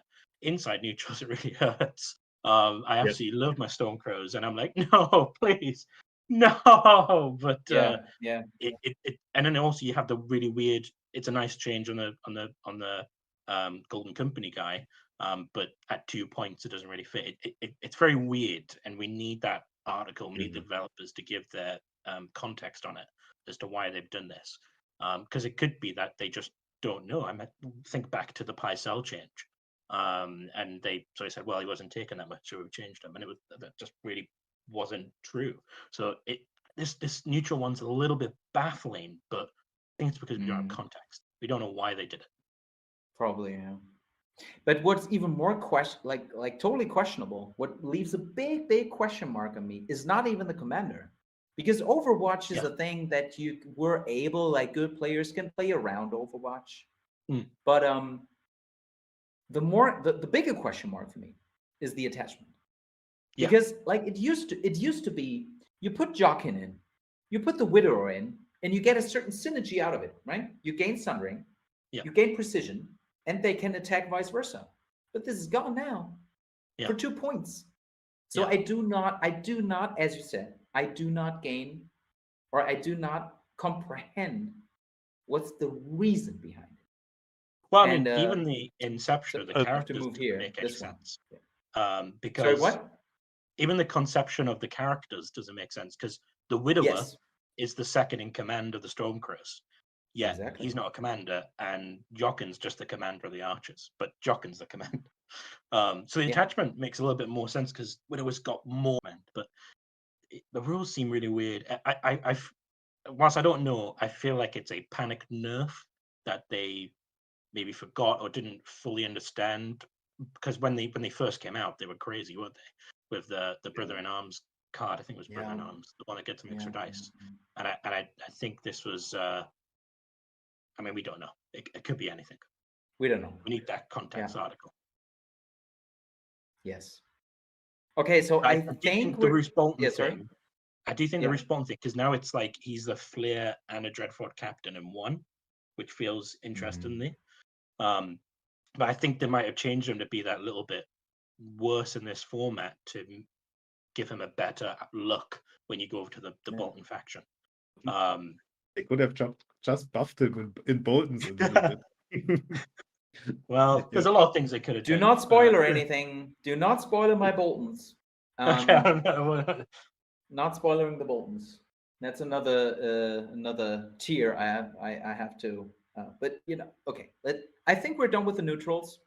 So it leaves a little question mark on my head. But I think we can go to the Targaryens, which the main reason I put Rusty, McLean, Dennis up here is it's his main. And I think we should now jump to the Targaryens, because relatively Targaryens they gained quite a bit, right? I mean, especially compared to Night's Watch, but who's counting? The Targaryens. And let's go with one of my most favorite units, I'm joking, is Jorah Mormont solo. So maybe, Dennis, you can give us the whole wisdom of this solo unit change. Yeah, well, Hi, first of all. So yeah, I don't know if it's a really important change. I don't think he's going to be played more. I mean, he was played a lot with in combination with the veterans before because of his scout openings, giving the rerolls and precision on the range attack. And then he got more expensive. He went from 3 points to 4 points in the last update. So people don't play him anymore because he's very squishy. He's going to die very quickly. The change now is he gives you, as long as he's on the battlefield, he gives you +1 on your hand size, and you draw 4 cards when you refresh, or up to 4 cards. So so basically, he gives you 1 more card, and it looks nice at first, but then his squishiness didn't change. He didn't get more health or more defense. He's still 4 points, which was the reason that he was not played anymore, or very little. And I don't think the 1 more tactics card does anything really for Targaryens, at least only a little. I mean, sure, you get to go through your deck more quickly to search for assault orders if you have Khal Drogo as a commander. That's good. But I don't think you need that 4th card in your hand that much that you would risk taking Jorah, who could potentially die to a panic test. Panic test. Or Varys tokens or something.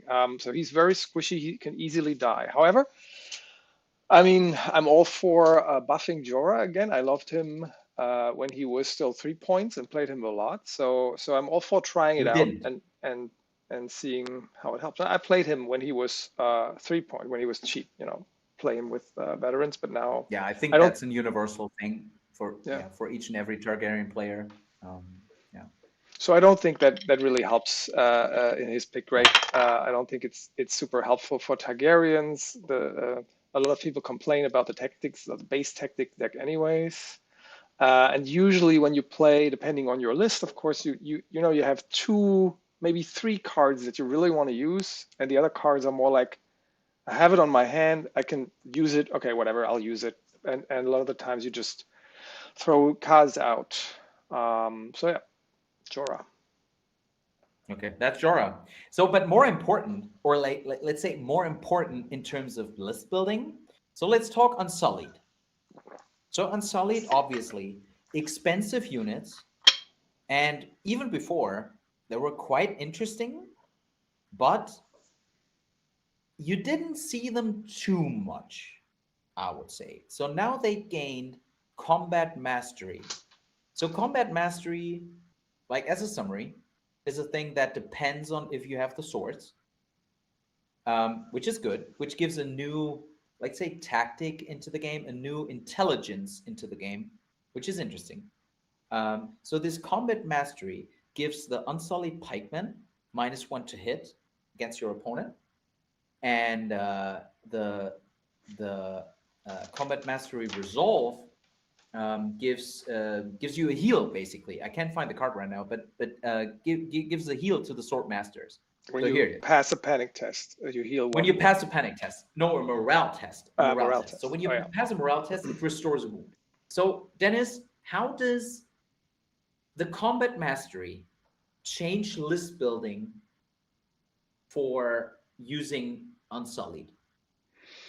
Well, I think it's a good change. Maybe start with why, like you said, they weren't used that much. I don't know. They were used a lot in infantry lists for sure. I guess one of the most popular infantry units in Targs are the Stormcrow Mercenaries, just because they do a lot for their points, and Unsullied are quite expensive for their 7 points. A lot of people complain that the tactics deck doesn't help the infantry that much. I don't know if that's the real reason. I guess the main reason is just, for 7 points, you can get Screamers with an attachment, or you can get a Screamer unit that's much more mobile, does similar things in offensive capabilities, and can decide where they engage. And if you have a mixed army of cavalry and infantry, so say some Screamers and some Unsullied, then the Unsullied are always kind of immobile, and they can't play the same game as the the cavalry does. So I guess that's why they weren't taken that much. Now, does that change make them be taken like a lot and hugely? I don't know. I think it's a very interesting change. Of course, Targaryens want to have the Swords Zone when, round 3 or 4 or whatever. If you're a starting player, you're probably going to take the swords anyways. You have a few NCUs that can replace the zone early on. So like Miri, for example, you can take the swords if you have nothing out of it. You have Outriders that can shoot even if nothing on the battlefield is engaged. The Outriders are very mobile and can shoot with the Sword Zone. So there's a lot of rounds where you will have the swords. So it does help both of these Unsullied units, and it makes the pikemen more defensive, and it makes the sword masters more offensive. So I think that works. Plus, they gained a bit of synergy now. They get more sustain, right? They get more sustain because that was their drawback. The sword masters get more sustain. Yeah. Exactly. Their drawback was basically they couldn't hold up a long game, because or a long clutch in the middle or somewhere. So when they were engaged, the longer they stayed engaged, you need to take care of them with bags or with some kind of heal. And now they got to build it in, which is interesting. So I think also that will have a huge change on list building. Using we will see more sword masters now because they will heal back, and you will see. Especially pikemen more. I think I think the change is even more incredible for the pikemen now, because giving -1 to hit. I mean, to be honest, right? And me as a Night's Watch player can relate with the veterans with cold hands. Yeah, I know how big -1 to hit is. I know you like your disrupt. I like my disrupt. So, but so I think this change is huge. What is also huge for me, because I mean, I saw Dany commander sometimes, especially the 3 dragon list and stuff, but now she gets even more valid because of the threaten, right? So now she gained threaten on top of her Mother of Dragons ability, and maybe you can say 1 or 2 sentences on this threaten. How does it affect the game? Yeah, well, the Targaryen play. Yeah, sure. I like my on my wish list. Mother of Dragons, Dany was on that wish list, and we all thought about that this would change the commanders a lot. So this was my Targ commander that I wanted to change because she just didn't bring anything. Her unit or her mini, if you put it in there, all you gain was that once per game. Getting the card out, the commander card out, and she didn't give you anything else. So once you use that once per game, it really didn't make a difference if she's in that unit or not.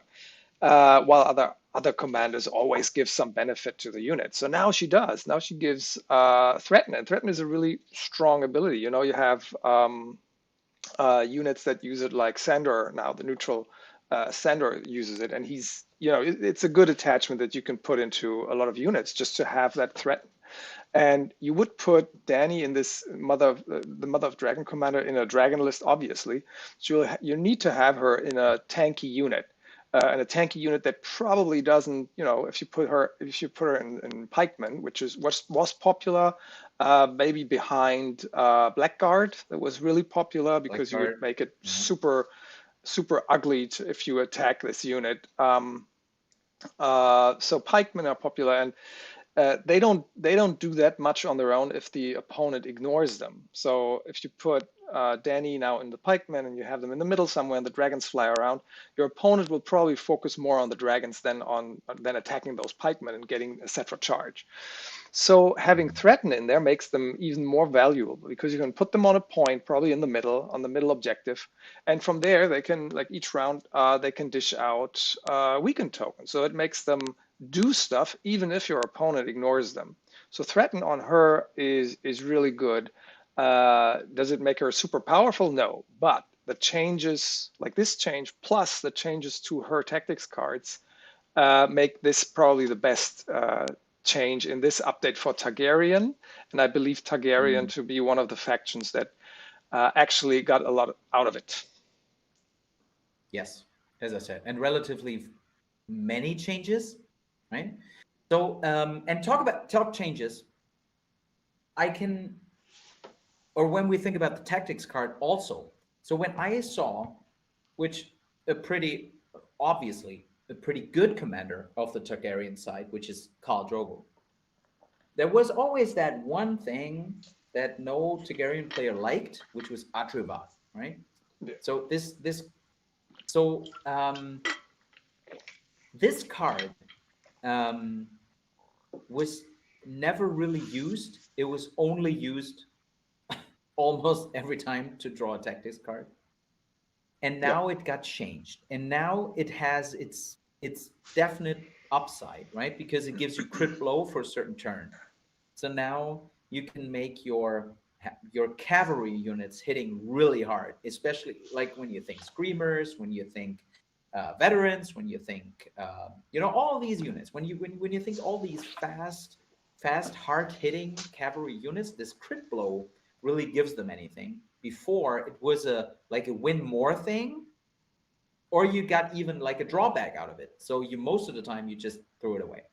So Dennis, now I spoiled Atrivat, but now what in terms of when you think tactics cards, what are the biggest changes? Maybe you can just pick the 1, 2, 3 biggest changes of the tactics cards to show that off. Yeah, you already talked about Atrivat, so we can probably just skip that. Yeah, but that's like the obvious, like one of the biggest ones, right? Where everyone was, Yeah, because it's now usable, more usable. Usually you would only do the lower effect and just draw a new tactics card most of the time, and now you can just use it if you have it on hand. The problem with it still is the trigger is when Khal Drogo's unit activates, then you target that enemy in long range and you attach the card. So it's you have to have it on hand, and then Khal Drogo needs to be in long range of a unit that you want to attach it to. And quite often, if I have them in Screamers or Blood Riders or whatever, I might stay outside of long range just so I don't get shot or charged, because I can, I'll get the charge off anyways, even if I'm outside of long range because of the free calf maneuver. So it's still situational, but it's a good welcome change for sure. I think I would look at the Mother of Dragon cards real quick, maybe. Okay. So first of all, I think the I can make it. You have to go up probably. There we go. One up. Okay. There you go. So let's start with Dracarys. Yeah, Dracarys. Instead of performing an action, target one friendly Drogon, Rhaegal, or Viserion in long range. And before it was short range. So same, I think it was the exact same wording, but now it's in long range. And that makes it, that brings it in line with, what's it called? Issue commands, right? Issue commands also works in long range, and you can let another unit just use your activation basically. And here it can make a melee attack action. So that makes more sense. Before it was in short range, so you would have Daenerys in her infantry unit, and then if you wanted to use this card, you would always have the dragons, or at least one dragon, to be in short range of Daenerys's unit, and already be engaged. So now it is much more flexible, and if if a dragon is attacking something, and Daenerys is in the middle on the objective, and a dragon is attacking something on the left side, then it might still be in long range, and you can use the card and give it an extra attack. So that's much more helpful. With short range, you just couldn't create the situation very reliably, and now it's much easier. And then so that's Promise of Fire. Yeah, Promise of Fire. Suffer a panic test. Okay. So the change here was now when an enemy NCU activates, you can, if that NCU claims a zone, so the enemy can say, no, I don't claim a zone, I'll just pass with the NCU, so you can play around it. But if they take the zone anyway, it gets the card attached, it suffers a panic test right away, and while it is attached until the end of the game, each time a dragon, any of the 3 dragons attacks, they deal 3 wounds instead of D3 wounds. So that means that usually you would roll the D3 and then get +1 damage per rank remaining in the attacked unit, in the defender. And now it's just basically you have the maximum roll. So now you always have the 3 on the D3, basically, if you want to word it like that. And then you still get the +1 for the remaining ranks. So with this card attached to a unit and a dragon attacks it, you always make 6 wounds if it's an infantry unit that has 4 ranks. So that's pretty strong. Yeah, we got it. That's obviously pretty strong. And basically, they took it away from Stannis and gave it to Dany, right? So we will talk about that later. But yeah, I'm talking about the tactical approach card, which got nerfed. So they gave it to Promise of Fire. I don't know. Like in general, I appreciate when commanders, units, tactics cards get on display, when they get off the shelf, when you can use them, when you see a change of meta. But I feel this card is a little bit over the top. I think it's too. Yeah, Thomas is just writing it. I think it's too strong. When you think about the list it will be in. So yeah, but let's see. Yeah. And then see what it brings us. Yeah. So yeah. Fire made flesh is just the wording Fire on made flesh. Yeah, it's just the basically now when you use Daenerys, because in Targaryens you have 4 different commander cards, so you need to remove 1 from the base deck. And now, or before, Daenerys, you would have to remove Overrun, and now it's changed to field control. So you take out field control to make room for her 4th tactic card. And I think it's I haven't thought about it too much, but I think it was one of the complaints people had because it was kind of sad that the dragons would use Overrun. Of course, you would attack the last activation of a round, and then your starting player next round, which means with those 2 attacks or maybe a 3rd from Dracarys or whatever, you would kill a unit, and then you would be very mobile and have a long charge range,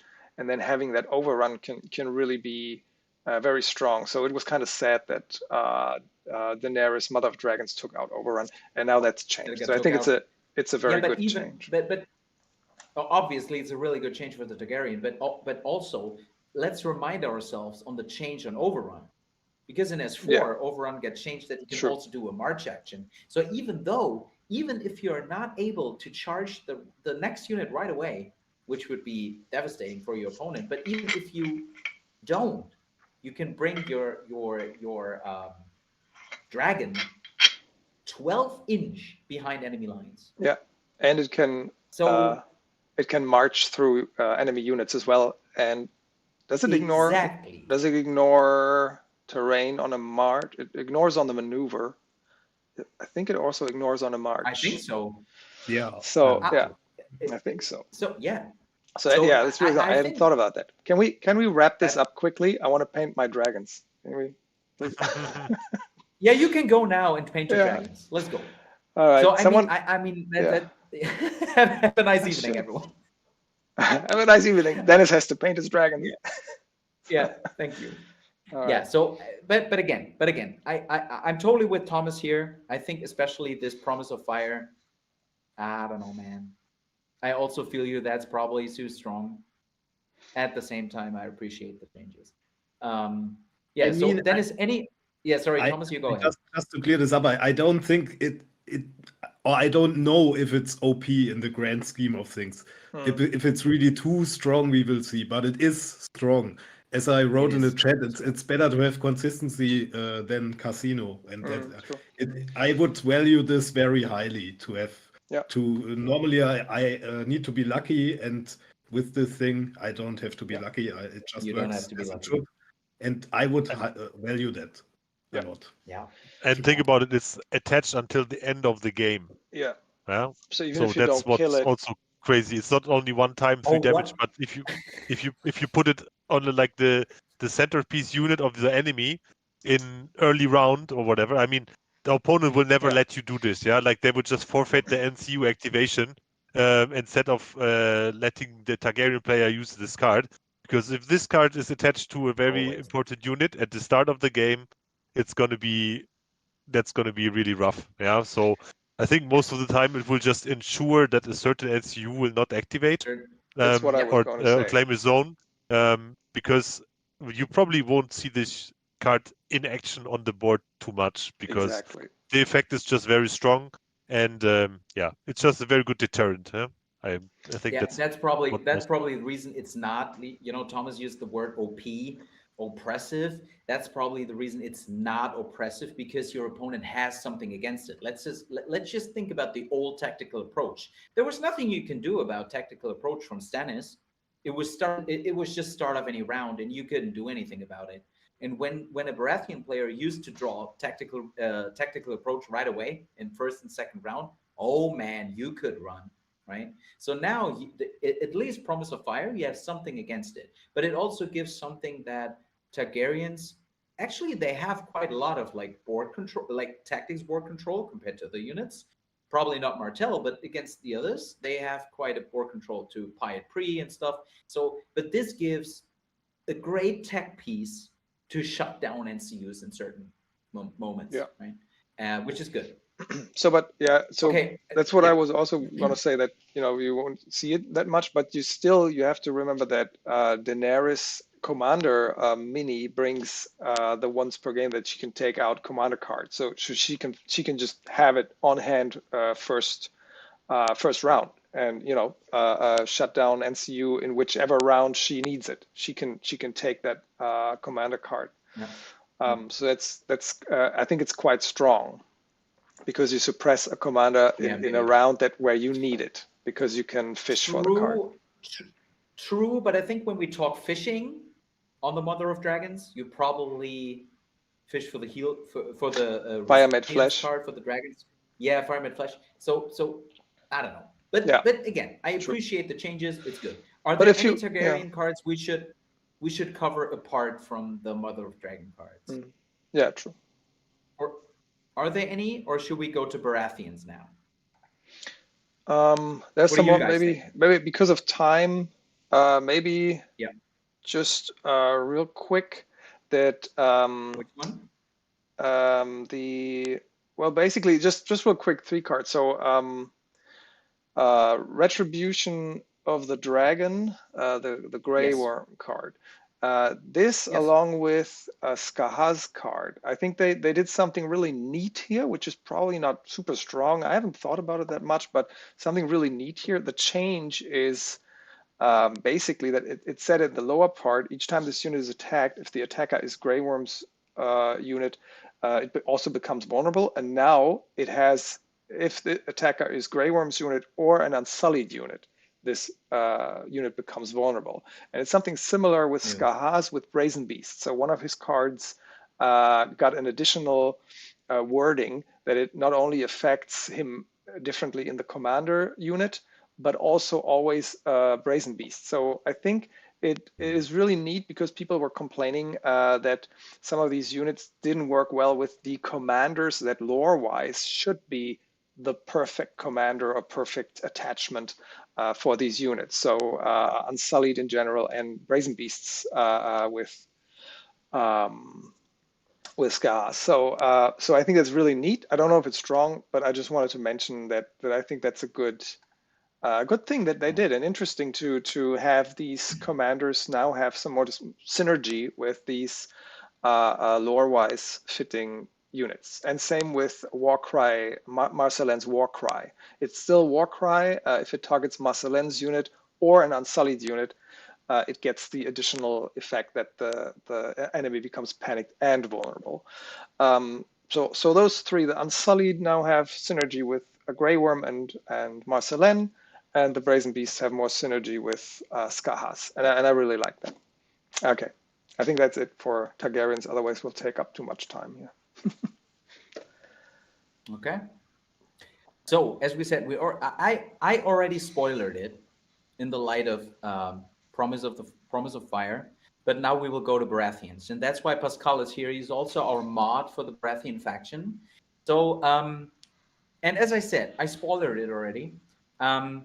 The Tactical Approach card is a card which was, I don't want to say essential, because the attachment is also good, but tactical approach was probably the main reason why you would go for, or one of the main reasons you would go for Stannis 1. So now we see a nerf on this card, and I like it, but I'm really eager to hear what a Baratheon main would say about it. So Pascal, please guide us through the tactical approach change. So instead of dealing automatic free wounds, if you can remove a condition token on your enemy unit, on an enemy unit while attacking with Stannis, now it's just 2 damage, 2 auto wounds. I think most players tend to value tactical approach way higher than it is. You have to put it on Stannis to actually get really good value out of it. On every other unit, especially if you have to choose a vulnerable token, it's not that good. In most cases, a vulnerable token is far better than actually saying discard the token and deal 1 auto wound, but only if you really need it. For Stannis 1, harsh conditions is actually, for my taste, a better card. You can use it to shut down defensive abilities. So the nerf is it's there, but not as hard as one would say. Okay. So, but under certain conditions, you have a high one-shot potential, especially with Kingsman. But one wound less. If you roll enough 6s, it doesn't matter.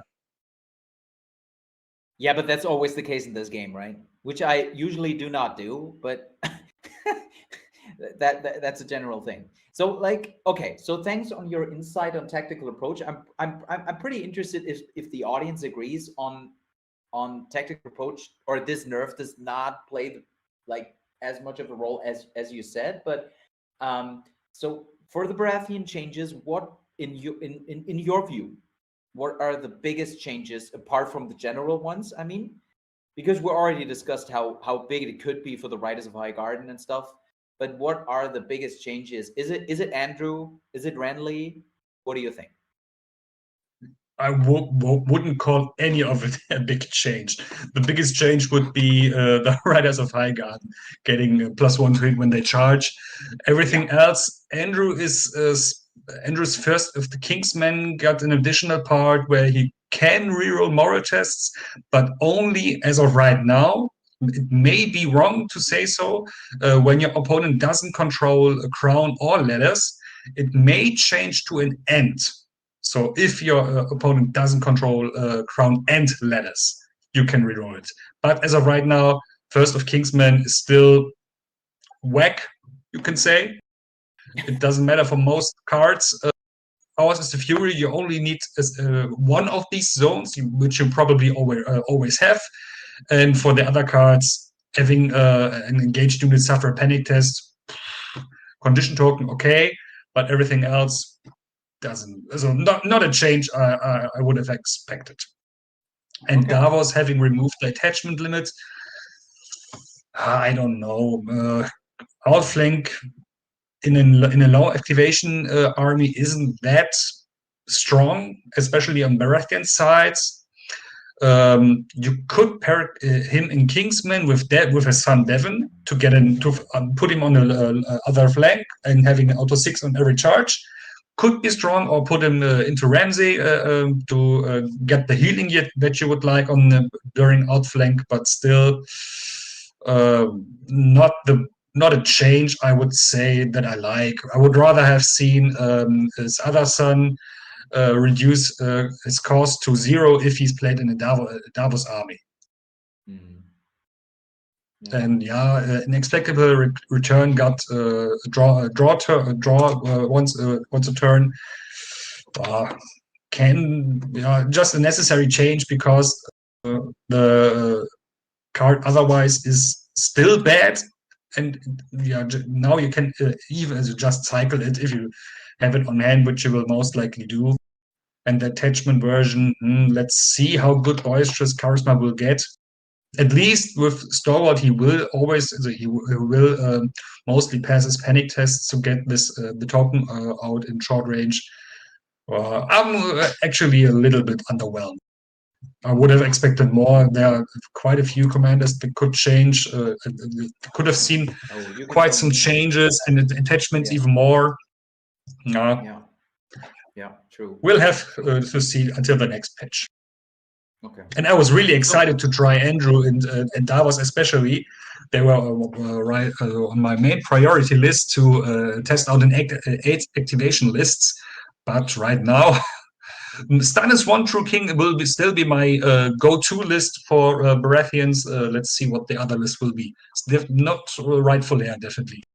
Yeah, I can fully relate. I mean, when talking to the community, I think Andrew Estamont was the main priority for each and everyone to get changed, because right now he's just not good in, and like Andrew in general, let's be honest, is probably considered one of the worst Baratheon commanders because he's not fueling into the base deck really well, because he's a highly aggressive commander, right? He brings assault orders, he brings a certain kind of aggressiveness that does not fuel the other cards which you are relying on, like Final Strike, like, you know, all that kind of stuff. So I think the change on him was highly needed, but we didn't get it, right? So I can totally relate to that. You're underwhelmed. I am too, but I do not want to start with Night's Watch. You got it way better than Night's Watch, so I'm fine. So you can still feel fine about it. Some changes are okayish, and Andrew just as it doesn't feel, feels like the worst, one of the worst Baratheon commanders and one of the worst aggressive commanders. So in comparison to Gregor, Victarion, Cotter Pike, and even Obara, he just feels like still sitting on the last place. Yeah. In comparison. Probably right. Okay, I think that rounds it up for the Baratheons. If you have any changes, just, you know, speak up, request to speak, whatever. We can always discuss stuff. But I think we're ready to go to the Greyjoys. And the Greyjoys, again, let the elephant. Oh, there he is. Strong feelings about the Greyjoys. Alex is with us with the Greyjoys. But I think let's just push the elephant through the room. Balon. All right. So Balon, and I just frame it here. A lot of perception out there from the receiving end playing against Greyjoy is that Balon is just too strong. Like in one sentence, because it just feels like playing against 47 points or 40 whatever points, because you can in a lot of parts play him recklessly into something and even gain an advantage out of it. I know that like Alex and Dominic, they explained it to me that it's not that easy to pull off, but still it's a really oppressive like an NCU which is everywhere. So I think the change was highly needed, and now we got the change. So the change is basically you can play it as before, but this unit does not come back with pillage. So Alex, maybe, or Dominic and Alex, maybe you can guide us through the change on Balon, and maybe we change or we start with Dominic, because I know he has a pretty clear view on Balon. Yeah, let's see. So I think everyone expected more. Maybe yes. that's the theme of the whole patch, I guess. Yes. So everyone expected Balon to be like nerfed to the ground, because, as you said, he is everywhere, almost in every list, I would say. Yes. Yeah, now he's here, and he actually didn't change that much, because actually the whole problem of the redeployment and bringing back a unit is still there.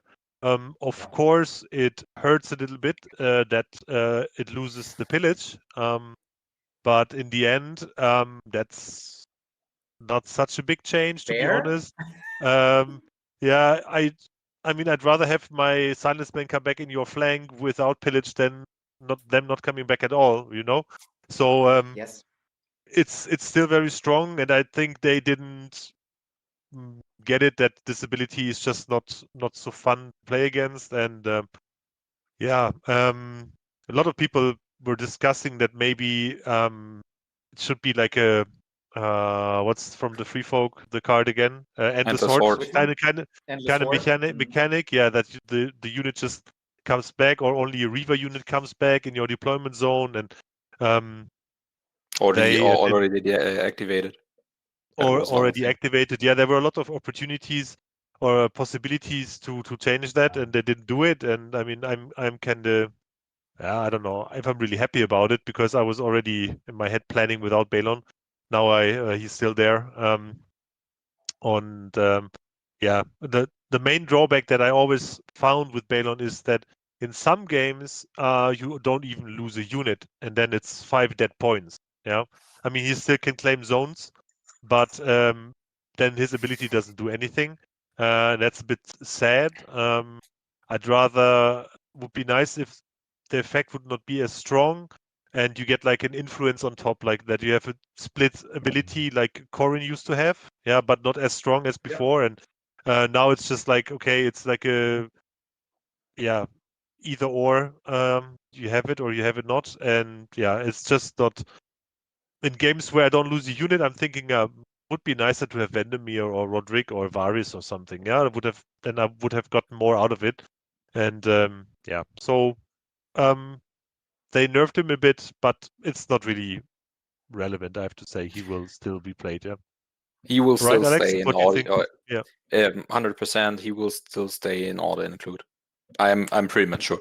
And I told Kali asked if we enjoy playing him. Of course we did, because he's busted. Or he was busted, and I think we all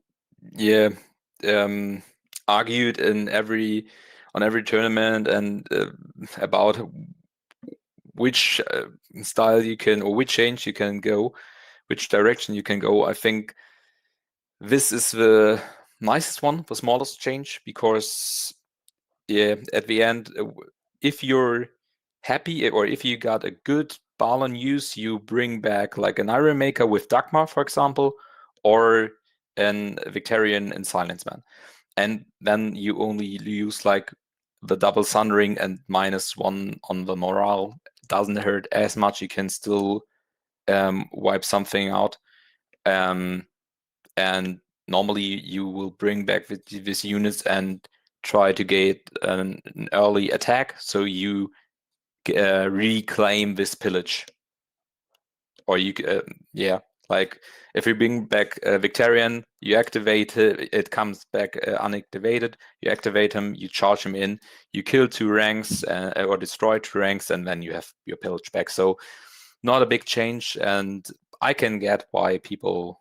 I can totally understand why people are a little bit underwhelmed. This patch is overall really not as bad as some or a lot of us thought, and some of us hoped, or some of our hope. For me, the biggest change is in Usher, really, and not in Balon, because Balon will stay in auto include.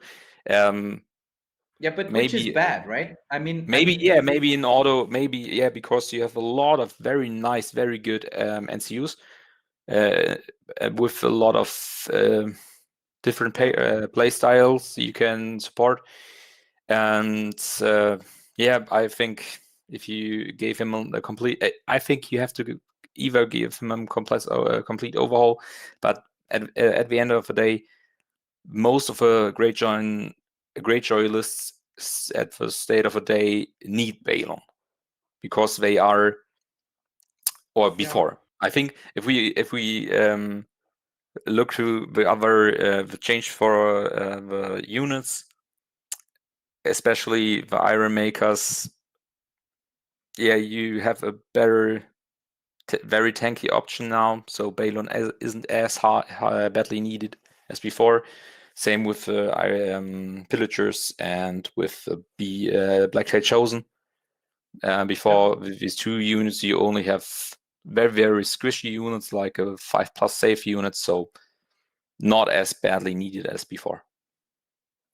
Yeah, so what I wanted to say is, but this is something what developers should not aiming for, like to have something that stays in auto include and other stuff that you would like to try, but you can't because the other one is too oppressive, right? So that makes list building boring. That makes the whole like long-term game boring, right? And this is what I do not like about it. Not even that I receive it at some point, but that I like from an objective, like from an like bird's eye view of the game, I do not really like that. So, but let's talk Iron Makers, right? Iron Makers, they got to change to their morale and they got a little buff on their attack profile. So Dominic, maybe you can just quickly tell us, is the Iron Maker change really a thing? Because in my point of view, Iron Makers were and stay a valid choice, the good unit. It got better now. So does that does it make Greyjoy players use it even more, or does it stay the same? I mean, I think the consensus is that the biggest drawback of the Iron Makers was always the morale. Yes. Being the only lead unit that we have with a 7+ morale. Now that they improved that to 6+, I think there will be more incentive. This will be a strong incentive to just try them out a bit more. I mean, in comparison to, let's say, Silence Men, they're still like slower unit. They are still, I mean, crit blow is nice as long as you roll those 6s, right? Yeah. But like damage-wise, Silence Men are more reliable. But I mean, I always liked Iron Makers. I just opted for the Silence Men more lately. And yeah, with the improved attack profile and changes to battle scars with Dagmar, that's the combination that you see a lot. Iron Makers plus Dagmar. And this just got straight up better. So yeah, I think so. People will try them out more. That was also one of the reactions that I saw the most, that people said, oh, cool, Iron Makers got a bit better. So let's try them. So definitely, I think we will see them more often now. Yeah, before it was like, if you take Iron Makers, you more or less have to take Dagmar as an attachment, or Asher, because Asher with Iron Resolve, not what's her name? The better morale and -1 morale panic. Yeah, Iron Resolve. Yeah. Iron Resolve, yeah, because she took down the biggest drawback of Iron Makers. You don't have that anymore. So I think because that's something else. Yeah, that's the main point. All Greyjoy players like this change a lot, because it now opens up for more. For all the other attachments, because you can start to experiment, and that's very nice. So I really loved it. Actually, I would still put Asha in the Iron Makers, because why I didn't put her in Iron Makers so much before is because of her second ability, Warcry, which doesn't pair very well with the bad morale stat. But since the morale is better now, and you can quickly put a Pillage Hook on the Iron Makers as well to give them to a 5+ 4+ with a tree. So the Asha attachment also actually got better in Iron Makers now. So if you really want a tanky unit, that's still the way to go, I think. But Alex is right. The unit being more or better overall with their stats opens up more the way, like, you don't need to put in tanky attachment into them to make them survivable. Yeah, so like now you have just more options, which is always good. Yeah, that's true. And especially if you look on the other changes, like we already mentioned, the Boisterous Charisma, you more or less, like at this state, I would say, lost Asher in certain matchups. So the spot is now open for other combinations for tournaments, and I think Baylor with Iron Makers will have a very strong or very good choice to join Victarion, because I think at this stage, because you lost Asher with Boisterous Charisma, you always will bring Victarion. You have to, more or less, at this stage, and that was also thing we all discussed in the Greyjoy thread. Okay, now you have to bring Victarion, and the second one we have to see. Like Dagmar's change, we will cover after this. Yeah. Yeah. Okay. So as I read in the chat, and this is basically what I wanted to say before you jumped on or while you jumped on the Iron Makers, I feel that there are ways for a Greyjoy player to put them to 2 defense pretty quickly if they want to. And there should be a way, I feel, in the whole game. Not talking Greyjoy specifically. I'm just saying there should be an Achilles heel for each and every unit. And it's because you said this is a slow unit with 5. I mean, for you, right? Relatively, you think that's Slower. But I think this unit has now, like, pretty quickly a 2 defense, a 6 morale, a pretty good attack profile, and a 5 offense. So it's a pretty 5 morale in this case. If you have a 2 morale with even 5. Okay, even 5. It's I mean, better. makes it worse. Yeah, that's why we love it. That's of course. Yeah, that's why you love it, right? But it's very good. Yeah. Yeah. But you I love my drawback. old Rangers too, but they're not there Yeah, anymore. yeah. I know you had your place on the sun for years, but yeah. But the drawback is you don't have any CAF or something like that. And if you compare it, like for example, Knights here, Champions of the Stag, they also have like a 2 defense. If I don't be wrong here, so true. They are a powerhouse now, but before they weren't often taken outside of a Baylor list, and I think they now have a place, and a very strong place. Yeah. And but the difference is that Champions of the Stag is CAF and is 4 movement and has a way less attack profile and costs 8 points. Yeah, but you normally will take Iron Maker with an attachment, so you're on 8 points. And I think if you ignore battle scars, that is a very, very, very extremely good attachment in every faction. Every faction. Yeah, we will see, but they could be very nasty. Yeah, that's true. Okay, so now it's time, and you see Aston Flaygood up here. And the main reason is we're talking Martells now. And each and every one knows all the units that... So, Chris, can we just cover Dagmar very quick in one sentence? Because sure. If you because is that crucial? Okay. Yeah. I think so, because I think that's the main part beside Usher. Every Greyjoy play talked about, because before the patch we all talked about what's on our wish list, and we all said please maybe ReRun didn't get touched in any way, and Dagmar Lust for Glory wasn't clear in the wording. That was always but he had coordination tactics, and he lost that for Iron Envy. So he was fine. It was just he's very nice and he is fun to play and he's very good. We just want to know how to read Lust for Glory so we can know what we're on for tournaments and so on and so forth.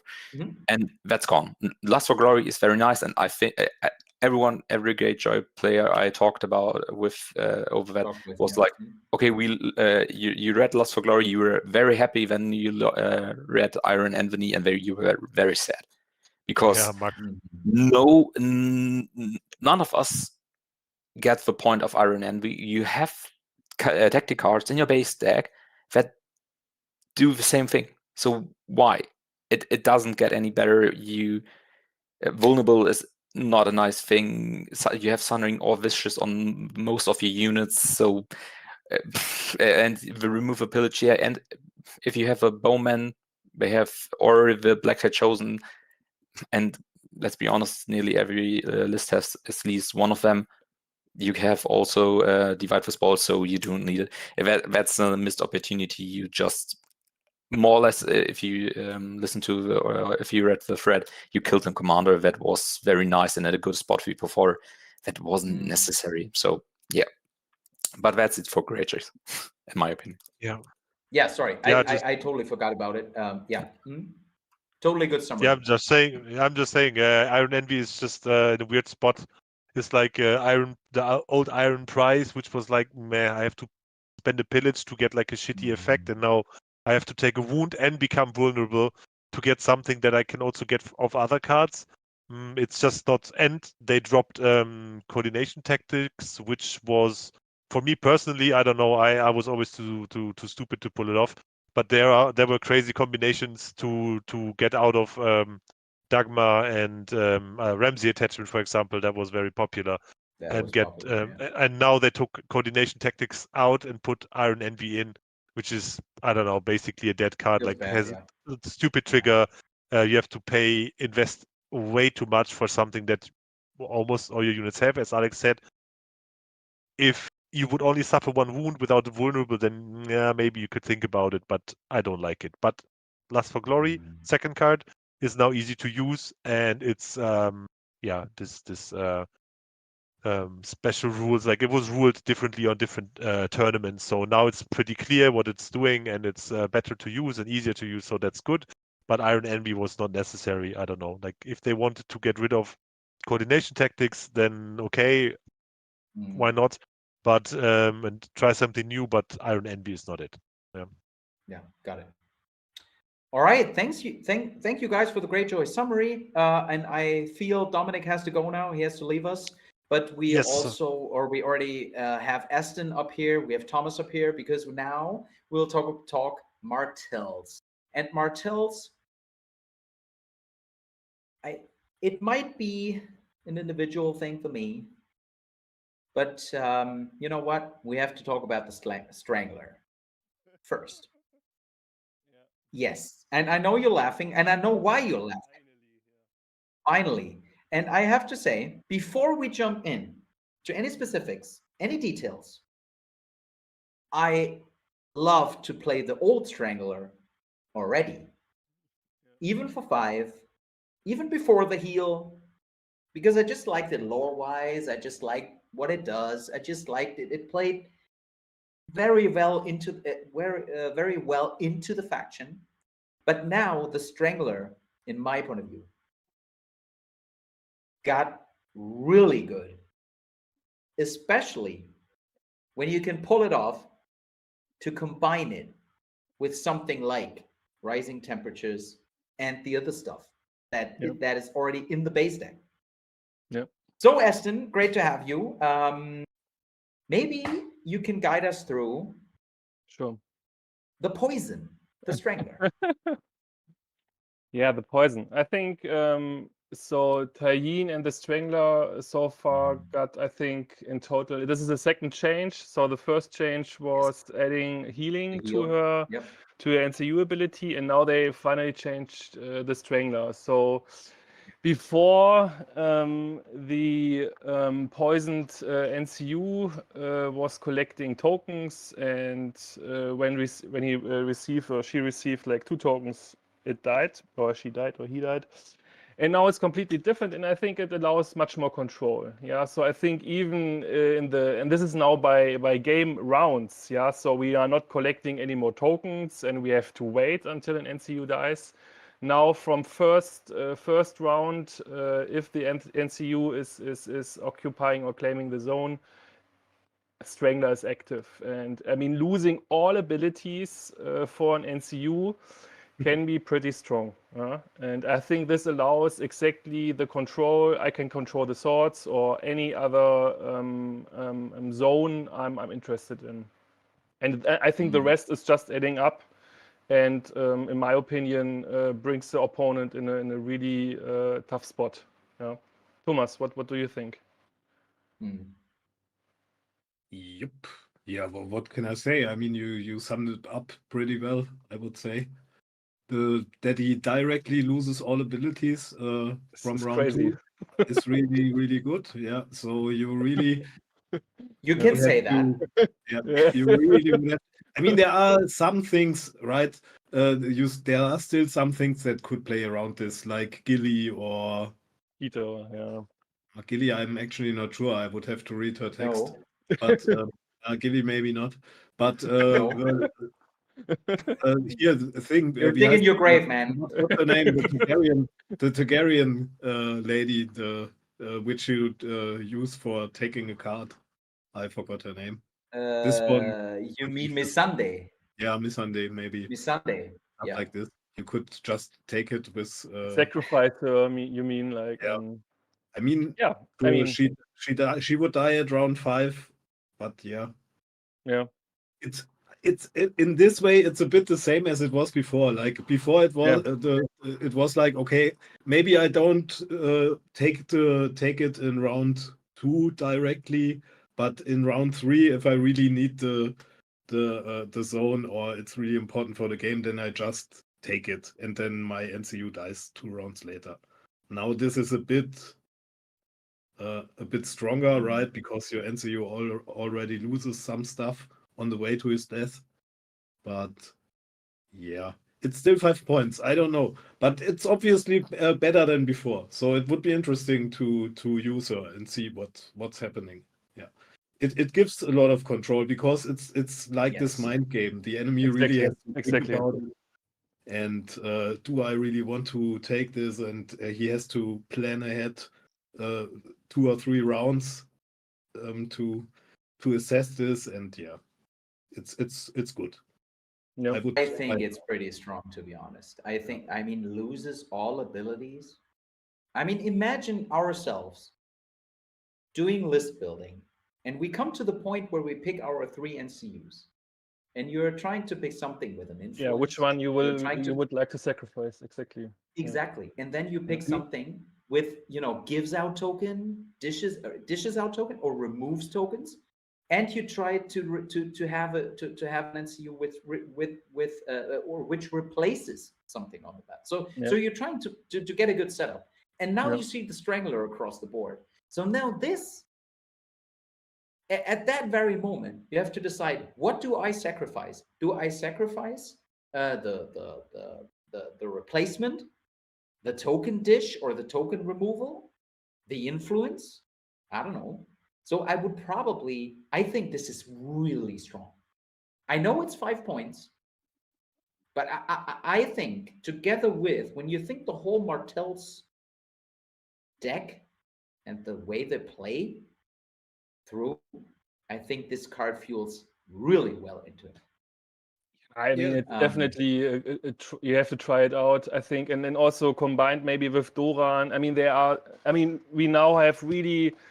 We have really now some NCUs here in the Martell meta which are available. Yeah, before it was only, in my opinion, Ilaria and then maybe Ariane. Yeah, but Okard was maybe depends a little bit. Yeah, but then exactly, and then you had to rely on neutral ones. Yeah, but that's it. But now with Doran and Targaryens, I think super strong NCUs, definitely worth a try. And I think also with the upcoming Skyreach Marksman, I'm really curious to try them out. Yeah, the Bowmans. Yeah.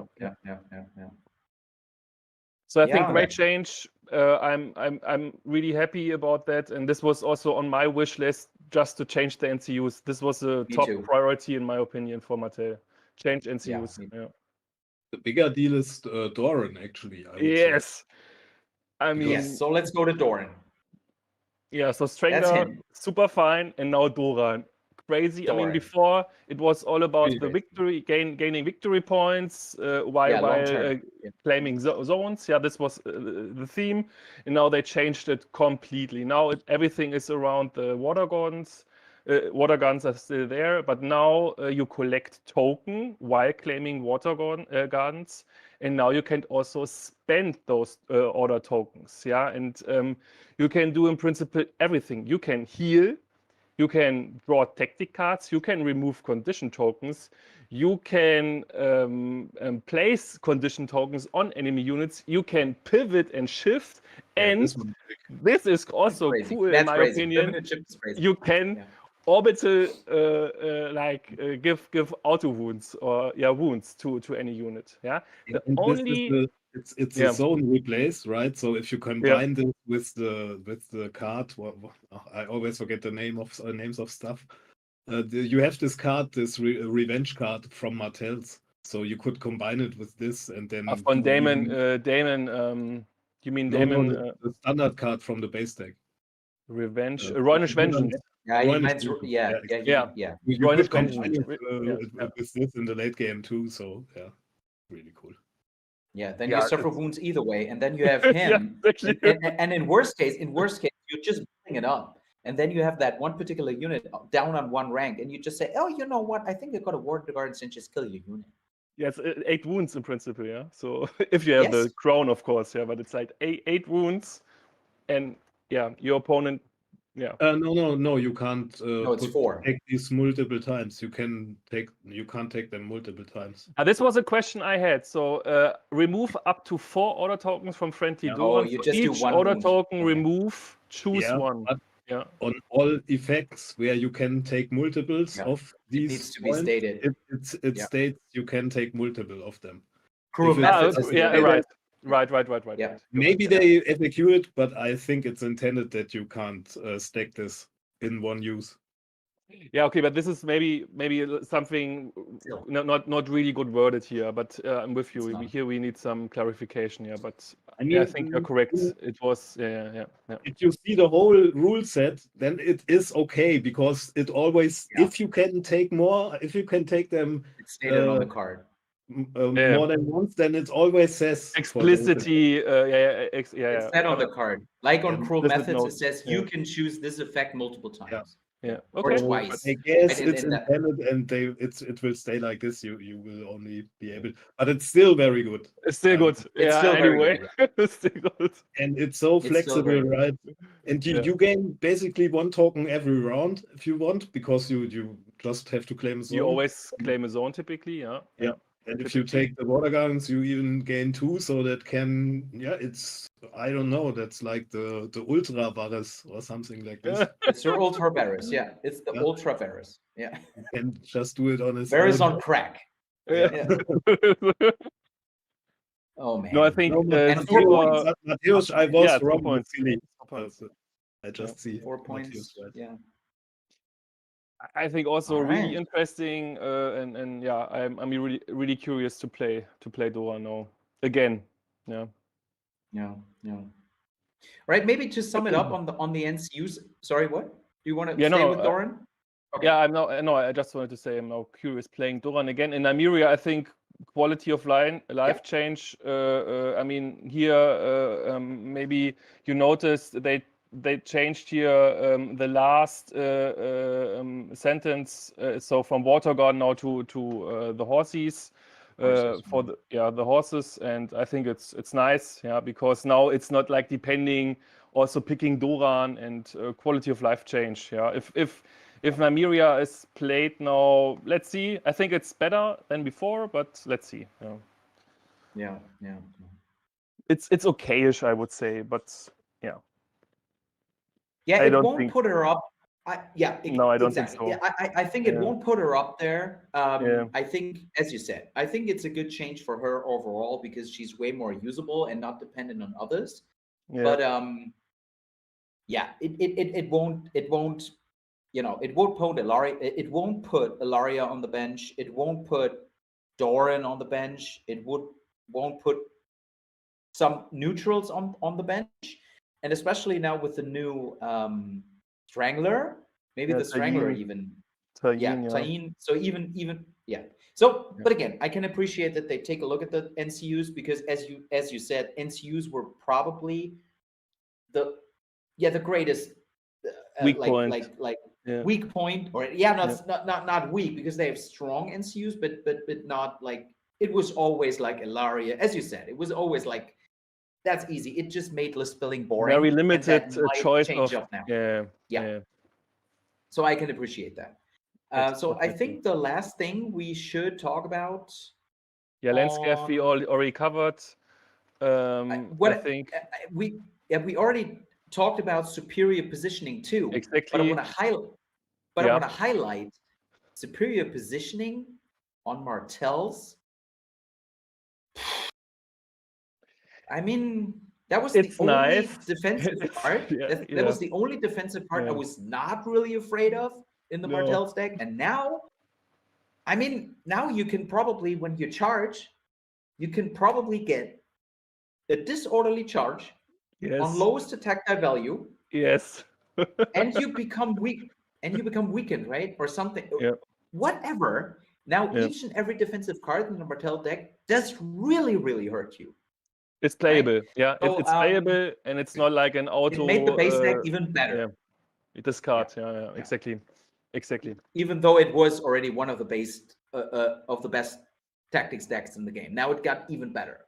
Yeah, I think Base now deck-wise. it's fair to say that we don't, or Mattel don't have really. There's not really one bad card. One bad card. There's no bad card. Yeah. Even Sense Diplomacy is playable, I think, and yeah, that was a huge change in S4. Yeah. Now it's playable, and it really has an impact on the game when you put it Yes. out. It's really yeah, big. One. Again, mind games, Yeah. like Thomas said, it's a really nice Totally. change.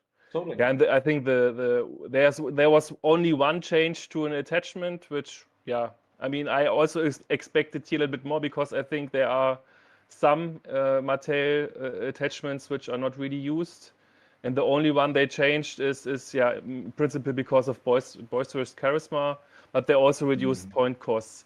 If this is enough for what is her name, Elia Sand? Oh God, I always forget. Where would you put her? Would you use it? I don't know. No. Yeah, I don't know. Maybe I mean, in this before it's- alternative list format where you just get extra points for attachments, but I don't. Yeah. Yeah, but precision and boisterous charisma now for It's 1 kind of point. a weird mix, No, right? no. Yeah, I Weird don't mix. know. Yeah. Because I mean, Mattel, I mean, there's so many precision on the units already. Yeah. And Oberyn also brings it, and I don't think we need more precision. But yeah, I don't know. No.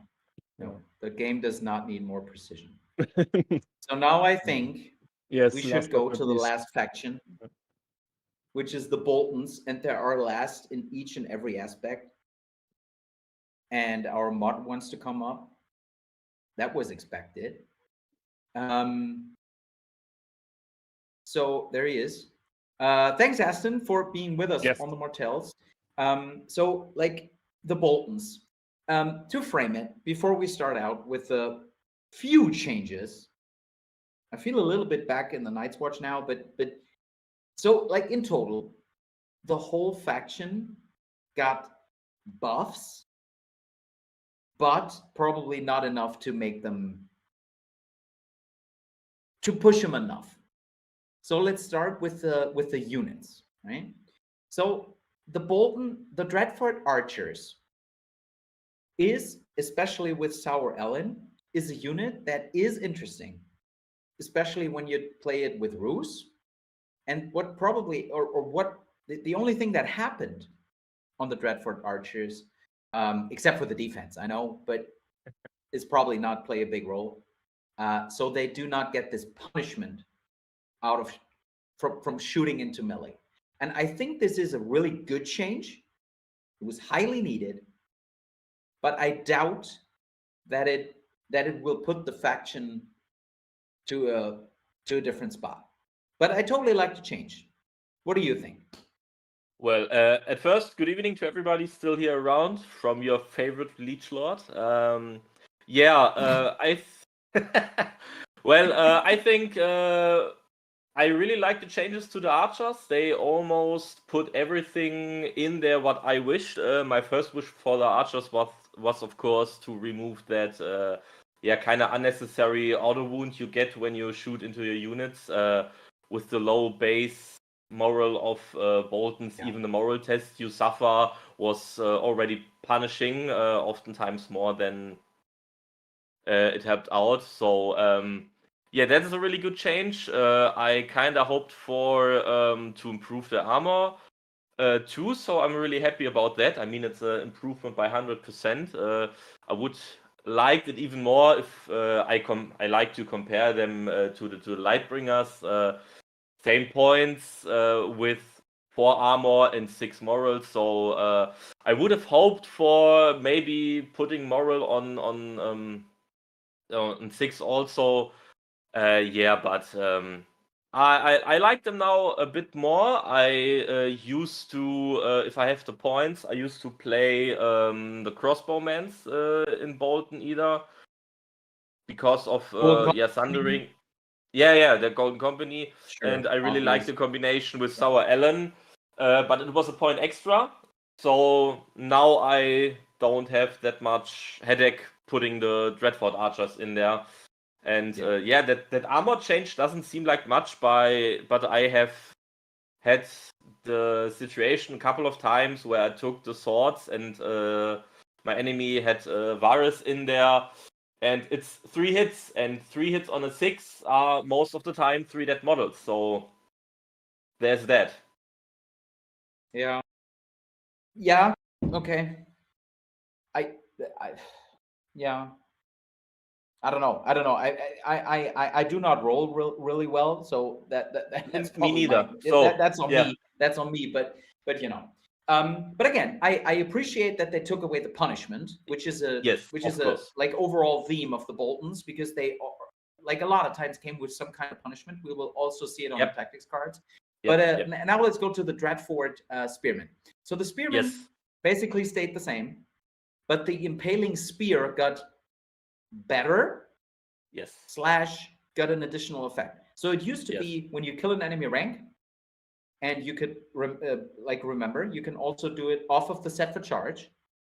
If you kill the enemy rank, this attacker becomes panicked. That's what it used to be. And now, if they are already panicked, they become, instead of that, they become weakened.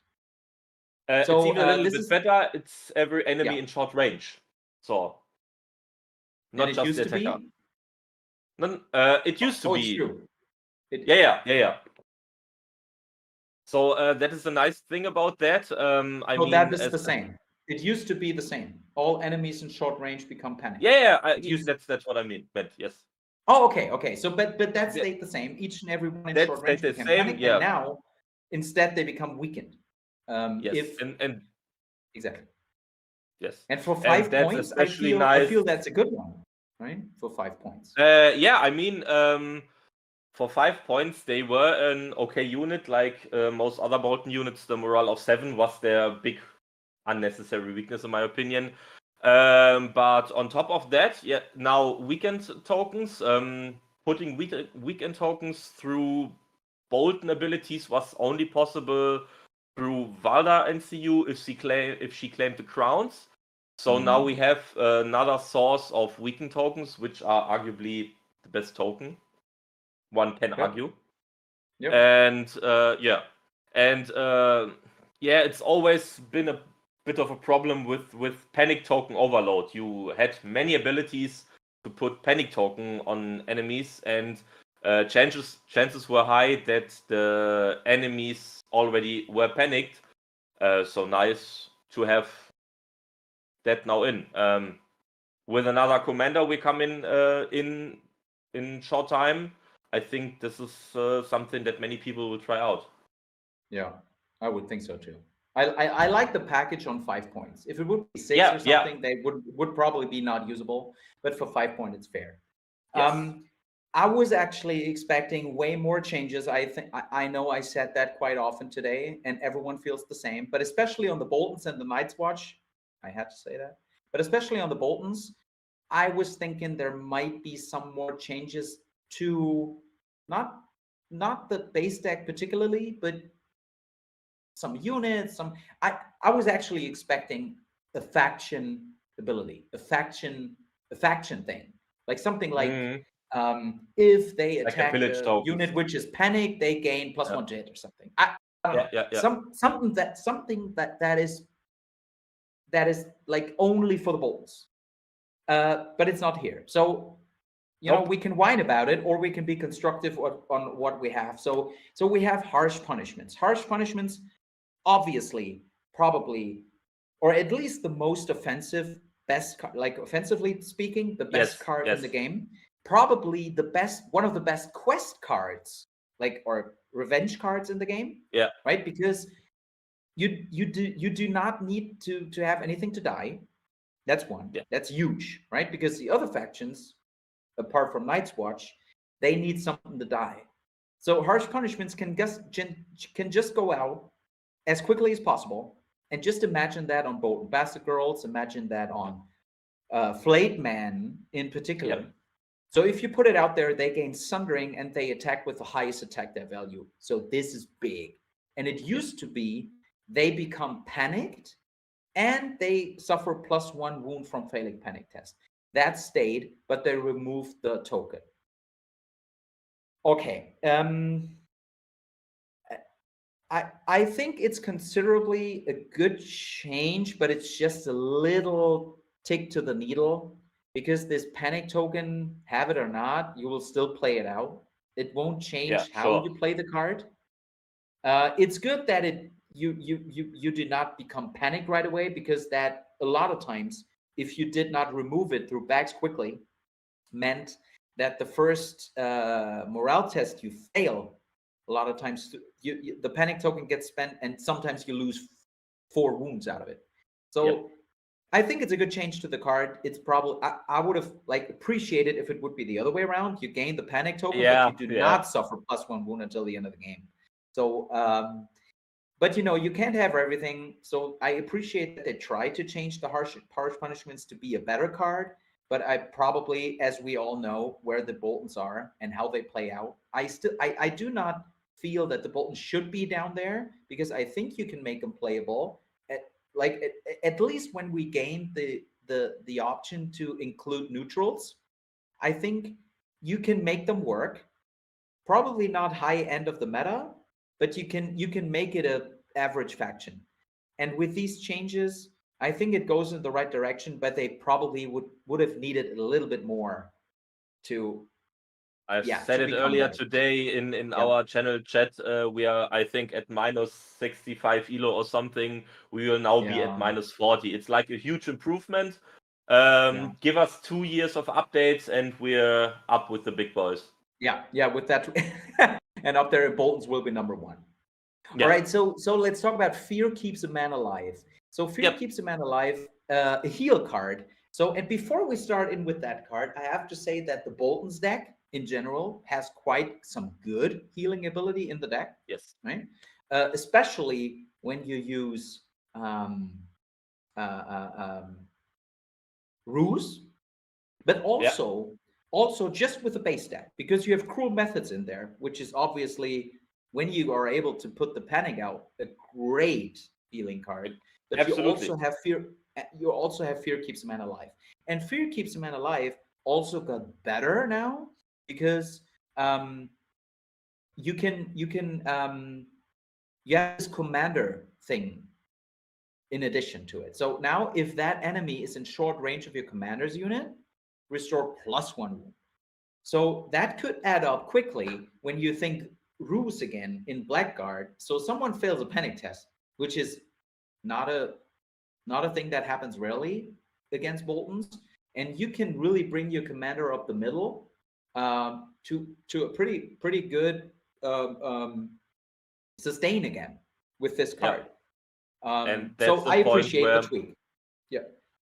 Yeah, and that's the point where I'm afraid, like people said, on the neutral, he lose his intimidating presence.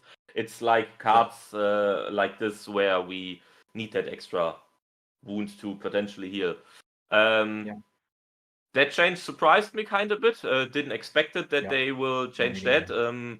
I kind of bit hoped more for Cruel Methods to remove the infantry limit, that you only can heal an infantry unit, but they can heal everything. Yeah, I was expecting that too, to be honest. I was expecting to get that rather than that, but yeah, true. Yeah, but again, it tweaks a little bit to be better, but we need more. So so now let's go to the commanders. Ramsay used to have just Horrific Visage, which is obviously a good ability as long as you stay alive, or as long as you stay up the ranks. So now he gained Prey on Fear, as Ruse also. Again, Prey on Fear is a good ability. especially when you think now he can do it with Horrific Visage, he can do it either way, right? He can do it by attacking, or he can do it by being attacked. So this is quite a good thing for him, especially when you think about what Ramsay is doing in the game. So when you play Boltons, you a lot of times put him into something that needs to be attacked, something like the Spearman, or something, or you can put him in Bolton Bastard Girls sometimes. I tried that. So now imagine him with Prey on Fear on the Bolton Bastard Girl. You would not, he gives a little bit of that NCU feeling. You used him, or we use him quite often. So I think now you can even put him in Bolton Bastard Girls. So when you come to this desperate situation where Bolton Bastard Girls are charged, right? You probably have some way to rescue them through the Horrific Visage, through through Prey on Fear. So I like the change. What do you make of it? I would have kind of hoped for a different ability at the first place. What makes this interesting with the, like we said, we have not harsh punishments, the healing cards, Cruel Methods. Fear keeps a man alive. Fear keeps a man alive, yeah. Yes, he brings in the commander card for the Fueled by Slaughter. And now his NCU ability, that's like 4 healing effects. You can play a bit around. That's quite much healing, I think. Yes. Yeah. Brings a lot of healing.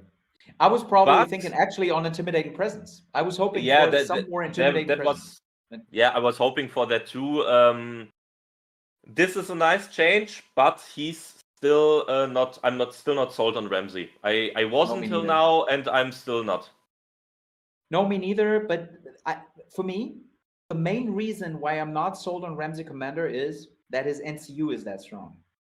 Yeah, even his attachment I would play rather, but we Boltons, we need his NCU.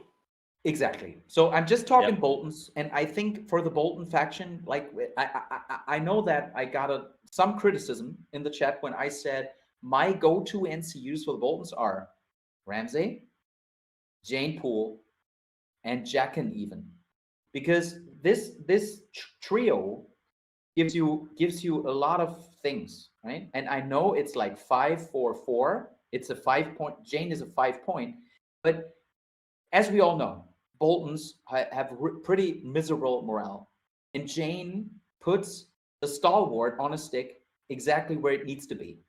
And when you even copy it off of Jaqen, this can be, when you think defensive units like Blackguard, Spearmen, and all that kind of stuff, when you put it in the right place, at a very certain moment, this unit is way more tanky.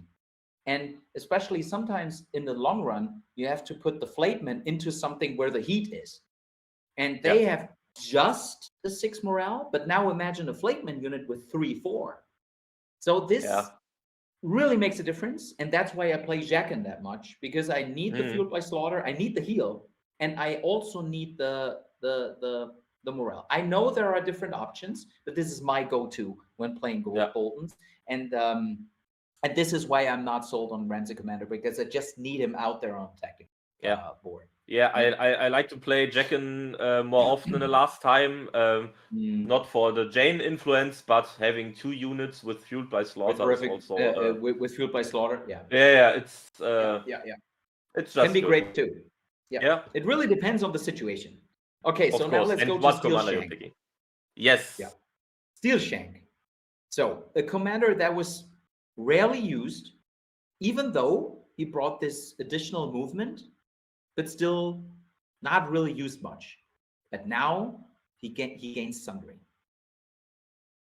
And Sundering obviously is probably the best offensive ability in the game. And now he gained it. And I think that opens up a lot for Steel Shank. What do you think? It is just a small change, and I hoped a little bit more for I mean small change. It's just that paragraph with Thundering, but we don't have units with Thundering natural. We have harsh punishments, but it comes with downsides.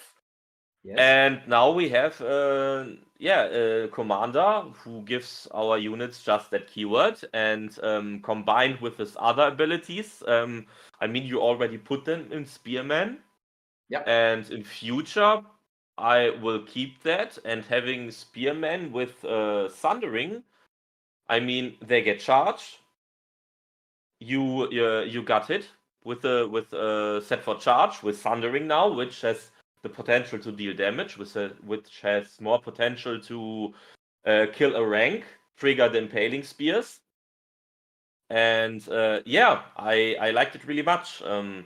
You can even consider putting him in Bastard Girls. I would still prefer putting harsh punishments on Bastard Girls still, but I will play him more, definitely. You know what I was thinking? Stormcrow Dervishes. Or maybe even because the Iron Resolve. Let's talk swordsman. Let's talk the Golden Company Swordsman. Golden Company Swordsman, you basically, with this one, you get basically the old Golden Company Swordsman back because they gain Sundering, they gain Iron Resolve, and with their ability, you get quite of a good unit. But also dervishes. I think this brings a whole lot to the Bolton faction, and we should try to build something out of this Sundering, because there are great neutral units you can use, especially when they hit on a 3. So that might be a thing we need to dig deeper on with Steel Shank, right? I always kind of don't have some of the neutral units in mind, because I try to build it a little bit more pure bolt most of the time, considering what I'm looking for. Which is fine, man. But like you said, Thundering on the dervishes sounds like good thing. Yeah. All right, so guys, that pretty much ends the S5 roundtable. And I think because we took a lot of time now, and I know, but obviously we still have like 7 in the audience, and we had like peak was like something around almost 30 people here. I think that just shows how much we anticipate the patch, even though it was a little underwhelming in terms of how big the changes were. But still, it was a good thing to have you all and to talk with you in that. And the only thing I want to say until we go to the channels and speak more, and the only thing I want to announce is that we definitely will have the Druk Sofa co-op around. So as soon as the app gets updated, we are able to produce certain PDFs, and as soon as we have the PDFs, we can get going to make the bulk order for the Druk Sofa co-op, and it will give you both. It will give you just the updated cards or the full pack of cards. So we will have another bulk order for the cards, so each and everyone can play with correct and updated cards. So thanks again for being here with me, and there's nothing more to say than until we meet again, roll those crits.